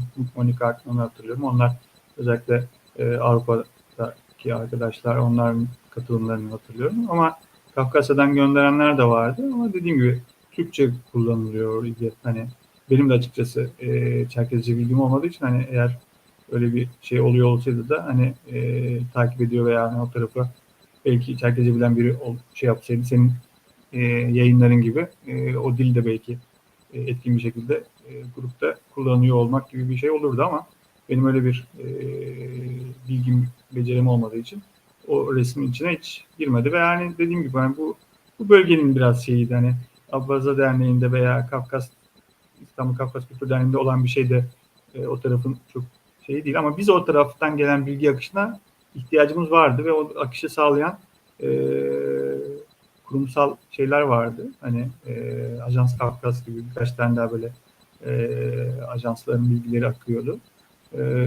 Bir de hani o bölgede yaşayan yurttaşlarımız, dostlarımız, arkadaşlarımız varsa işte orada böyle bir şey oldu, seçim oldu. O kendi subjektif şeyiyle bize aktarıyordu. Biz de onu alıp yorumluyorduk bildiğim kadarıyla. Onun dışında böyle bir hani başka bir organizasyonumuz yoktu en azından. Evet. Ee, Bir iki sorum daha kalmıştı aslında ama hem süremiz ilerledi hem de bunlar aslında değindin. Ama özellikle şu soruyu ileterek gelen yorumları ve soruları iletmek istiyorum Baturay. Bu dönem bahsettik. İnternet sayfaları ortaya çıkmaya başladı. Marca mail grubu platformu bu anlamda önemli bir görev de ifade etti. Fakat o dönemler sanki 2000'li yılların başlarında farklı web sayfaları, farklı sohbet platformları da var diye bir şeyler anımsıyorum aslında. Bu şekilde senin aklında kalan platformlar, sayfalar falan var mıydı acaba? Veyahut da uygulamalar. Aslında yok. Yani şöyle yoktu diye aklımda kalmış ama web sitesine bir ICQ, o zaman ICQ tabii diye bir şey vardı. Şu anın biraz daha nasıl diyeyim MSN WhatsApp arası bir şeyiydi. Yani en azından instant messaging dediğimiz hızlı mesajlaşmaya yarayacak hani e-mailden farklı olarak online olduğunda görebildiğin falan gibi bir ortam vardı. Orada bir Tarko ICQ listesi gibi bir şey varmış yani hani Çerkez arkadaşlar birbirlerine bir şekilde oradan ICQ'dan bulup ekleyebiliyorlar falan gibi bir şey varmış. Ben açıkçası çok öyle hani mırçları falan çok hani Çerkez ortamlarında açıkçası girmedim bilmiyorum vardıysa da hani şeyim olmadı. Orada bir vakit geçirmişliğim yok. Web sitesi olarak da daha sonra şeyler oldu.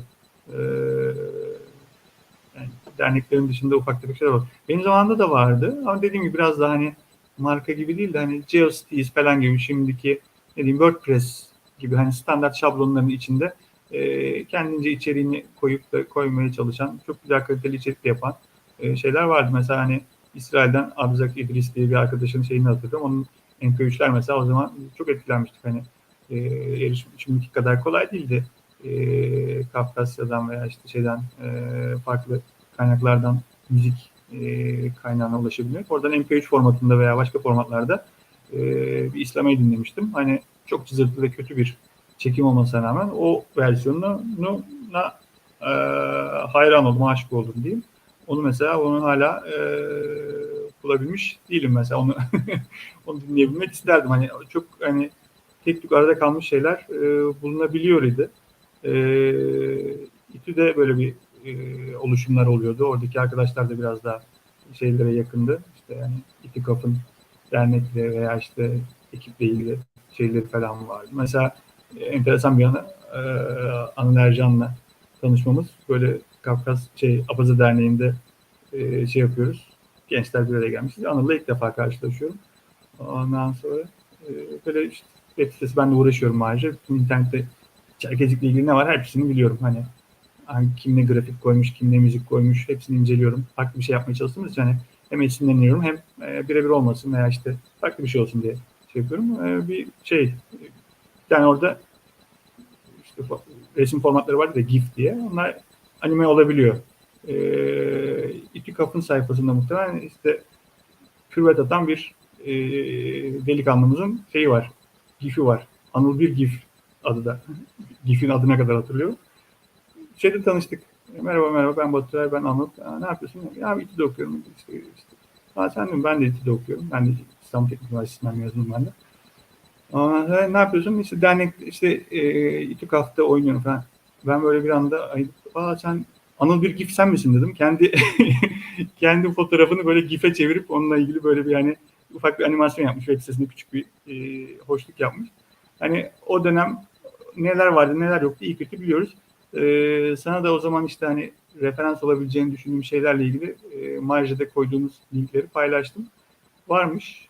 İnsanlar bir şeylerle uğraşmışlar ve hani ellerindeki kaynakları bir şekilde insanlara, diğer yurttaşlarımıza, ilgilenenlere ulaştırmaya çalışmışlar. Biz de onu yapmaya çalıştık. Herkes kendi elinden gelen kadarıyla bir şeyler yapmış. Ama hani şey olarak chat gibi, şey gibi bir ortam ben de çok kadar hatırlamıyorum ama referans alabileceğini gördüğümüz kimisi kurumsal, kimisi de bireysel çabalarla yapılmış web siteleri vardı o dönemde. Evet, biraz önce onların sayfanda yer alan bazı örneklerini de paylaştım. Evet. Değerli izleyenler, değerli Mole video izleyicileri, dijital alanda, sosyal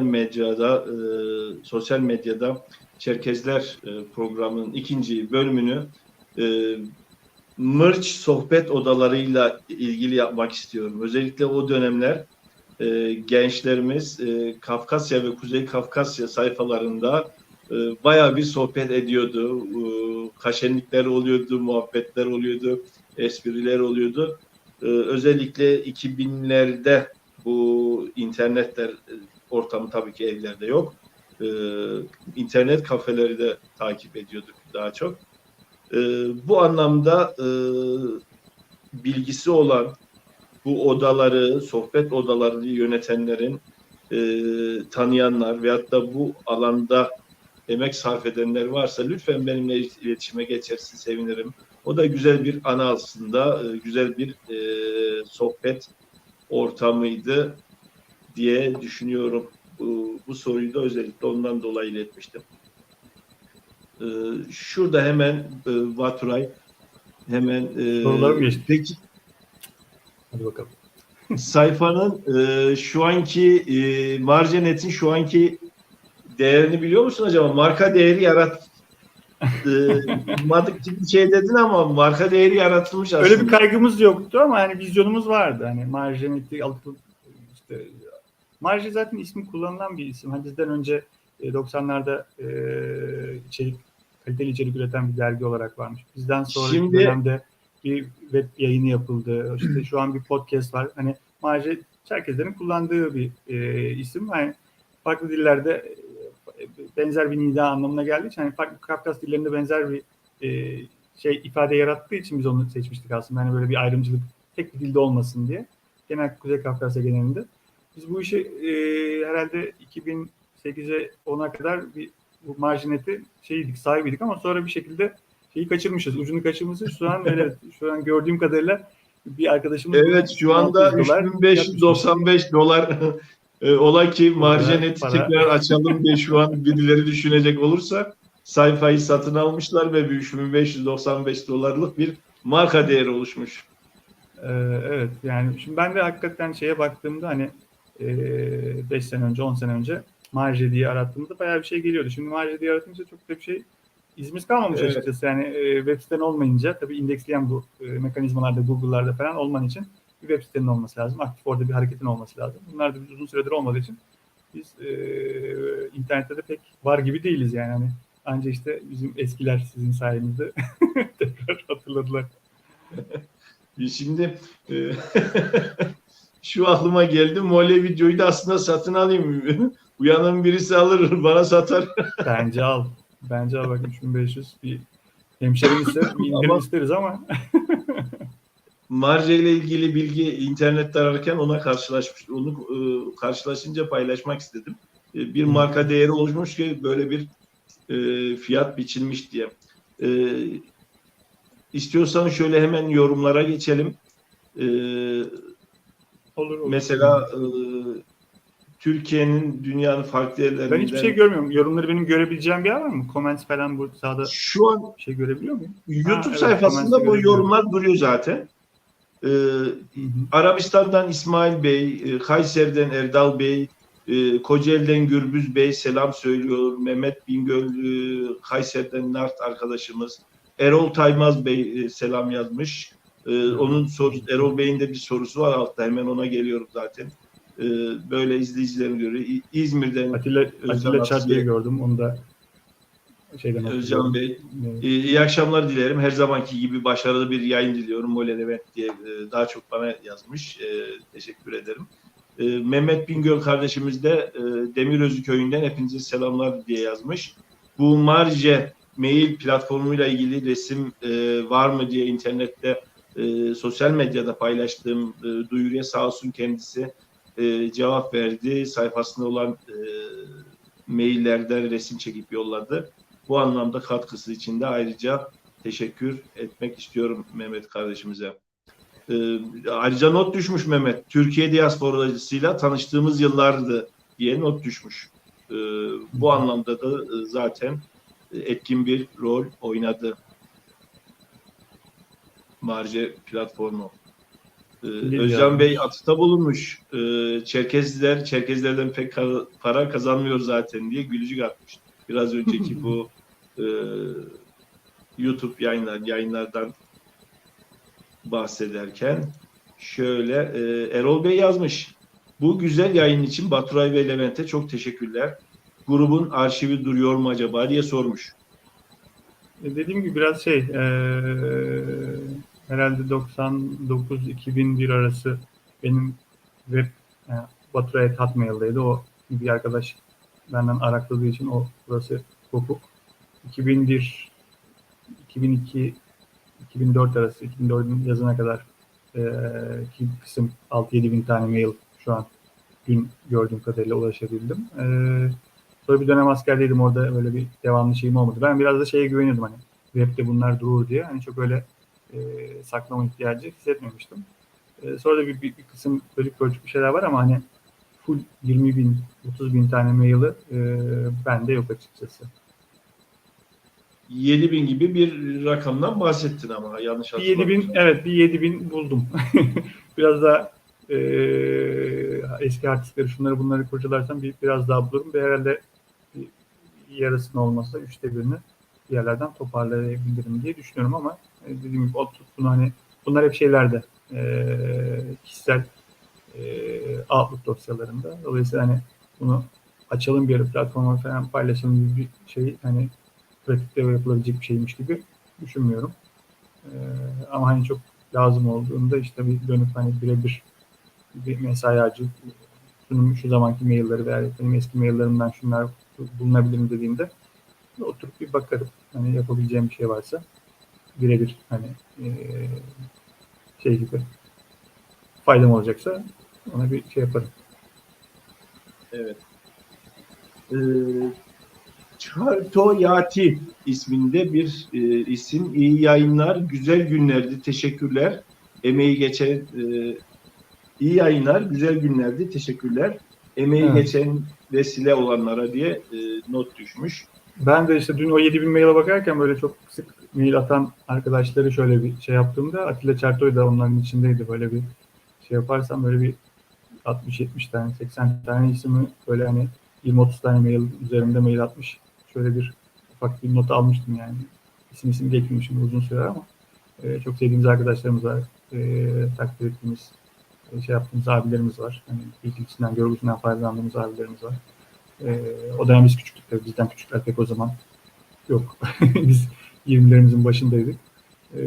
Zaten bizim jenerasyon en şeydeydi. Bu işlere en alttan girenler bizlerdik. Onun için, Evet. ondan yukarıdan doğru bir şey aldık. Bilgi aktarımını aldık. Teşekkürler. İstanbul'dan Saniye Boran sormuş.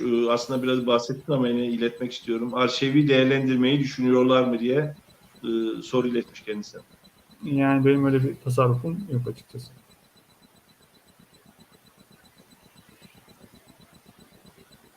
Peki ola ki bu kurumsal anlamda bir çalışma olursa hani Ahmet Mehmet ne dediydi işin nasıl diyeyim benzetme biraz şey olacak Magazini, mı? Hani evet. dedikoduvari değil de kurumlardan mesela şu toplantımız için o dönemlerde bir şey var mıydı acaba filan soranlar olursa herhalde yardım ederiz diye tahmin ediyorum. Tabii onu demiştim işte yani hani kişisel de hani şey hani oturup herkes 50 kişiye bir hani o eski şeylerden bu şey yapabilir miyim bilmiyorum ama hani bir anlamı olacak bir şeyler varsa tabii ki yardım etmek isteriz yani hani dediğim gibi kısıtlı bir parça var hani bütünlüğü yok. O dönem işte 2002-2004 arası biraz da derli toplu. O dönemde ya bizim şöyle bir şey yapmıştık orada birileri bir şey söylemiş midir?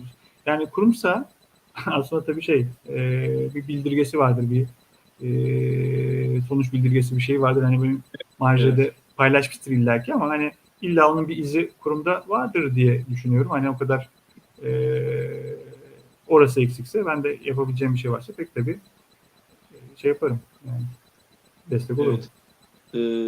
Gene sağ olsun birçok yayınımızı takip ediyor kendisi. Federasyonumuzun Kafkas Dernekleri Federasyonu'nun bir önceki başkanı Yıldız Şekerci Hanım selamlarını iletiyor, iyi yayınlar diliyor sağ olsun. Biz de saygı selamlarımızı iletiyoruz buradan kendisine. Evet. Evden diğer odadan bir mesaj var. İyi akşamlar. Marje dönemi çok keyifli günlerdi. İşe gider gitmez ilk işim maillerimi açıp Marje'den ne mail varmış, kim ne demiş, ne göndermiş diye bakmaktı diye yazmış bizimki. Evet. Özlem Aydemir yazmış. Bu yayın aracılığıyla hayattaki en yakın arkadaşlarımdan birini edinmeme vesile olan bu grubun kurucularına, yönlendiricilerine teşekkür ederim diye Özlem Aydemir e, bir mesaj yollamış. Gene yan odadan bir mesaj var. Çok güzel materyaller. Yazıları da paylaşıyordu Marje'de. Uzun uzun yazılmış ama yine de bir nefeste okuduğumuz seviyeli tartışmalardı diye not düşmüş. Ve Marje'deki yazılardan çok iyi tanıdığımız kişileri sonradan gerçek hayatta etkinliklerde vesaire tanımakta ilginç ve güzel deneyimlerdi diye not düşmüş. Annemizin gelini yan odadan. Erol Taymaz gene bir not düşmüş. Sanırım Baturay mesajların önemli bir kısmını okumuş. Zamanında grupta epey tartışmaları da olmuştu. Kendisinin en hoşuna giden, en öğretici bulduğu tartışma hangisiydi aklında kalan diye sorar. Yani geçmiş zaman olur ki çok vakit geçti. Yani böyle hani spesifik olarak bir şey hatırlayamayacağım şimdi. Yani şöyle olmuştu, böyle olmuştu diye. Ama eski maillere bakarken böyle bir şeyi gördüm. Hani e, e, hikayenin sonunu hatırlamıyorum. Bir moderasyondan gene birileri şey yapmış. Muzdarip olmuş. 2004 yılında böyle bir farklı bir oluşum. Marja'dan başka bir mail grubu kurulmuş. Bir şey hatırlıyorum, öyle bir konsept hatırlıyorum ama çok hani devam etti mi? Orada ne kadar katılım oldu? Biz hani marjeden ne kadar bir şey o tarafa kaydı? Onunla ilgili çok bir bilgim yok. Bunu gördüğüm için o da hatırımda çok kalmadı açıkçası. Biraz daha dediğim gibi biz dengeleyici unsur olmaya çalışıyorduk orada. Mümkün mertebe. Pek de bir sürü tartışma olmuştu. Şeyleri hatırlıyoruz işte. Yani o polemik mi, marjı şey oluyor, moderasyon. Ben genelde bana yöneltilen oklarla ilgili böyle hani onu bertaraf etmek üzere yaptığım şeyler işte. Bu biraz da bu yayında kullandığım istatistikleri falan da aldığım şey 2006 yılında oturup 3 sayfa Word dosyası bilmem kaç paragraf yazı yazmışım. Demişim ki kendi derdimi anlatmaya çalışmışım demiş. Biz bunun için moderasyon yapıyoruz. Şunun için şunu yapıyoruz. Bunun için bunu yapıyoruz. Şunlara dikkat ediyoruz. Bunlara dikkat ediyoruz. Falan diye böyle bir kendimi izah etmeye ihtiyacı olduğu için ben genelde savunma modunda hani tartışmalarda taraf olmayıp sadece almaya çalışan, öğrenmeye çalışan şey olduğunda da hakem bir nebze hakem vazifesinde durmaya veya tarafsız durmaya çalışan bir profil oluyordum. Dolayısıyla hani bu Erol abinin hafızam da çok şey olmadığı için maalesef hani böyle bir şey kalmamış. Anekdot hani şu tartışma çok şeydi falan diye çarpıcıydı diyebileceğim bir şey maalesef yok aklımda öyle bir anekdot.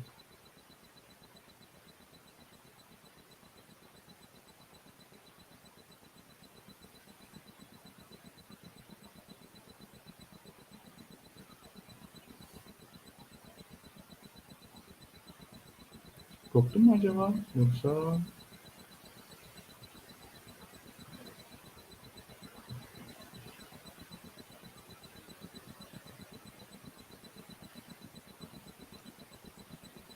alo.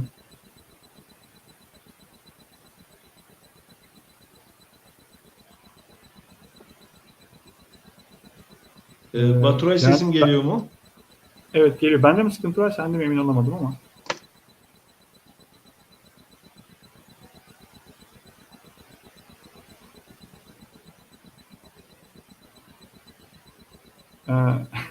Alttan gelen mesaj isimlerden Levent'in bağlantısıyla ilgili bir sıkıntı var. Benim yayınımla ilgili bir sıkıntı yok diye anlıyorum. Levent aramıza döndüğünde yayına devam ederiz herhalde. Ben de bu arada alttan başka şeyler var mı diye ona bakayım. Yayını idare edeyim.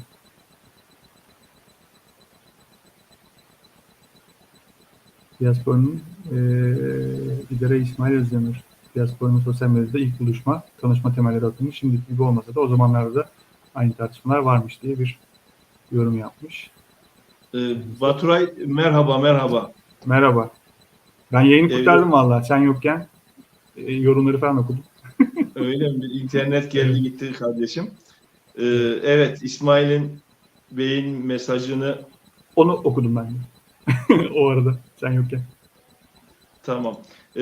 Yan odadan da takip edilince internet yavaşlıyor ondandır. Buradan mesaj yolluyorum. Not düşmüş yine kendisi. Yurt dışından da epey katılım vardı. Almanya, Hollanda derneklerinden de paylaşımlar oluyordu diye hatırlıyorum. Fotoğraf, bilgi, belge paylaşımlarından çok istifa ediyoruz diye not düşmüş Filiz Hanım. Pardon, ayıp oldu. Şimdi sesim geliyor mu Baturay? Şu an iyi. Şu an iyi. Çok tamam. gibi oldu ama iyiyiz. Yani kurumlarımızdan da istifa ediliyormuş bu yayından. Son olarak hemen ben 30 saniyelik bir bu marje ile ilgili ilginç bir anımı da paylaşmak istiyorum. 2001 yılında Çorum Festivali'ne giderken marjeden gelen bir maile sadece kişiye repli diye cevap verecekken repli ol demişim ve annemin gelinine yazdığım bir mesaj marjede yayınlanmıştı. Öyle bir ilginç anısı da var bende. İlk zamanlar oluyordu o daha işte dedim. Sen de mi buradasın kardeşim diye hani bir mail atmış. Onun üzerine bütün gruba. Sen de buradasın koş ne yapıyorsun ne diyorsun diye çok o zamanlar oluyordu. Tabii hani o bir öğrenme süreci hem e-mail'in hem platformun hani herkes sonuçta o teferruatla bilmek zorunda değil ama seninki güzel şey olmuş. Özel yazılmış bir bomba maildi olmuş. yani. Evet, Yazılmış bomba bir maildi. Tüm camiayı bu şekilde Adını atmış koymuş olduk. olmuştuk. Farkında olmadan. Böyle. Peki Baturay 1 saat 15 dakika falan sürer dedim ama 1,5 saat ile geçti biraz. İzleyicilerimize son olarak paylaşmak istediğin konular, hususlar kaldıysa onları da alalım ve yayını müsaadenle sonlandıralım. Yani hani benim için de güzel bir dönemdi. Yani hani dönüp bakmışım, sen bana dönüp bunu söylediğinde vakit buna bir şey yapalım, mesai harcayalım, bir şey yapalım dediğinde hoşuma gitti, keyif aldım. Çünkü hani o dönem dediğim gibi yaptığımız o işin camia için bir anlamı olduğunu, bir boşluğu doldurduğunu düşündüğüm için dediğim gibi o kadar çaba, emek, mesai verildi. Bundan dediğim gibi hani başka bir şey düşünmüyorsa da hani bir maddi bir şeyim de olmadı. Kişisel olarak da bir şeyim olmadı. Sadece işte hani bir kesim marj ile ilgili beni ilişkilendiriyordu o dönem. Derneklere girdiğimde bilmem ne olduğumda. Ama beni bir şekilde biliyorlardı. Bir o şey oldu yani hafif bir bilinirlik oldu o dönemde. Onun haricinde böyle bir şeyimiz olmadı ama o dönemki yapılan işin veya orada paylaşılan, orada hani ben kendi şeyimi söylemiyorum, sadece oraya 30 bin tane mail atılmış olması 3 bin kişinin vakit ayıracak diğer 2999 kişiye bir şey aktarıyor olma isteğini istinaden oluştu. Böyle bir platform biz yapmasak 6 ay sonra başka birileri yapacaktı. Biz hasbelkader o dönem o işlerin içindeydik. Teknolojiye vakıftık. Bu işin biraz daha ihtiyacı olabileceğini öngörmüştük ve hani yaptık. Dediğim gibi hani ona bu şekilde o zaman ne kadar üzerine bir tartışılsa da bir katma değeri olduğunu inandığım için o mesaiyi harcamıştım. Dönüp baktığımda da şimdi buraya gelen mesajlar, sizin değer verip bu marjayı gündeme getiriyor olması, böyle bir seride ilk akla gelen şeylerden bir tanesi oluyor olması da belli bir noktada yerine ulaştığını düşünüyorum. Yani ulaşmış demek ki. O anlamda da hani herkese, emeği geçene, oraya katkı verene, orayı takip edene teşekkür ediyorum. Herkesin güzel o zaman bir anı aldı, ya bir şeyler öğrendi. Herkese selamlar. Biz de dediğim gibi o dönem şey olmadan, herhangi bir başka bir ajandamız, herhangi bir başka bir niyetimiz olmadan, kimisi başka şekilde anladıysa da bilmeden kırmadan birilerini de yüzüysek, küstürüysek de haklarını helal etsinler. Hani biz niyetimiz sadece topluluk birbiriyle haberleşsin, etkileşsin, birbirlerinden bir şeyler öğrensindi. Bir şeylere vesile olmuştur inşallah. En kötü bir arkadaşlıkla işte sen bana attığında normalde bizim formal olarak yani şey olarak bir görüşmemiz şeyimiz yok. Daha önceden herhalde belki 20 sene önce bir dernekte karşılaşmışızdır ama Levent Kaplan Evet. deyince Sima ile beraber bende bir şey oluştu, bir duygu oluştu.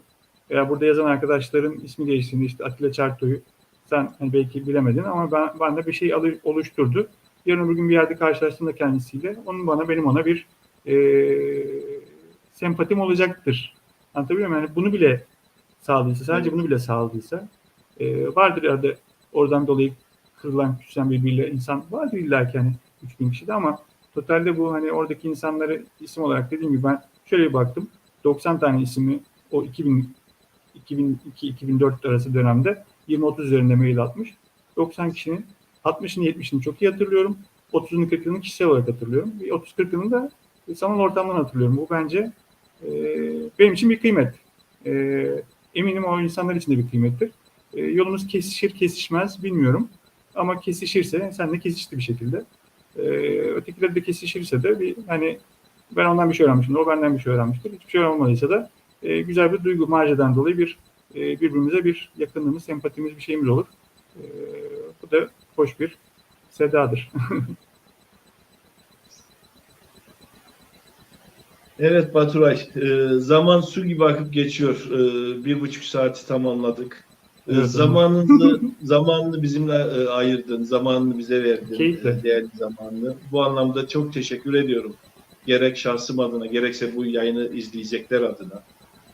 Çünkü benim için önemli bir mecraydı ve bu şekilde seriye Marca ile başlamak istedim ve bu teklifimi de kırmadan katıldığın için çok çok teşekkür ederim. Ne demek? Ben de kıymet verip bizim grubumuzu adına ben konuşmuş oldum ama bu oluşuma kıymet verip bu gündeme aldığım için ben teşekkür ederim. Evet. Son bir dipnot düşmek istiyorum. Yapılan güzel şeyler bir şekilde anılacak, kalacaktır, değer ifade edecektir diye düşünüyorum. Sağ ol. Ve buradan senin de belirttiğin gibi yayınımızın başında birkaç kez zikrettim ama tekrar zikretmekte fayda görüyorum. İsimleri kaçıracağım için genel bir tabir gereği bu çalışmaya emeği olan herkese tek tek teşekkür ediyorum. İyi ki böyle bir çalışma ortaya koydunuz diye de not düşüyorum. Sağ olun, var olun tekrar. Teşekkür ederim. Evet değerli Mole Video izleyicileri, bu akşam güzel bir sohbet gerçekleşti diye tahmin ediyorum. En azından Marce Mail grubunu bilenler, takip edenler o günlere gitmiştir diye tahmin ediyorum. Bu şekilde sosyal medyada ve dijital mecrada Çerkesler yayınımız bu şekilde güzel anılarla, güzel çalışmalarla inşallah devam edecek. Tabii ki katkılarınızı bekliyorum. Tek başıma bazı bilgilere, materyallere ulaşmam söz konusu olmuyor. Sosyal medyada özellikle yapmış olduğum çağrılara, yardım ricalarına, resim olsun veyahut da bilgi anlamında katkıda bulunabilirseniz ileriki yayınlarda sevinirim. Biraz önce de belirtmiştim. Mırç sohbet odalarıyla ilgili aklımda kalan bir mecraydı. Onunla da ilgili bir yayın yapmak istiyorum. Tabii ki kişiler veyahut da demolar, veriler varsa.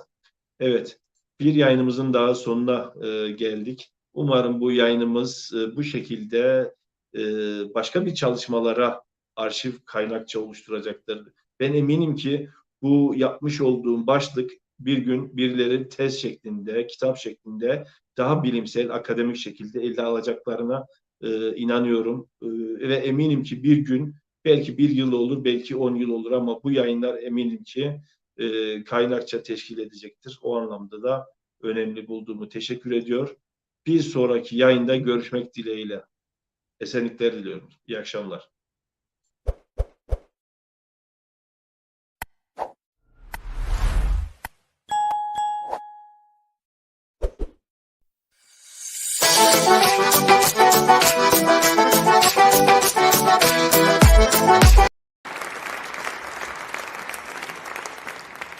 Программу концерта продолжат части из ОСТ-сюиты Мурата Кабардокова.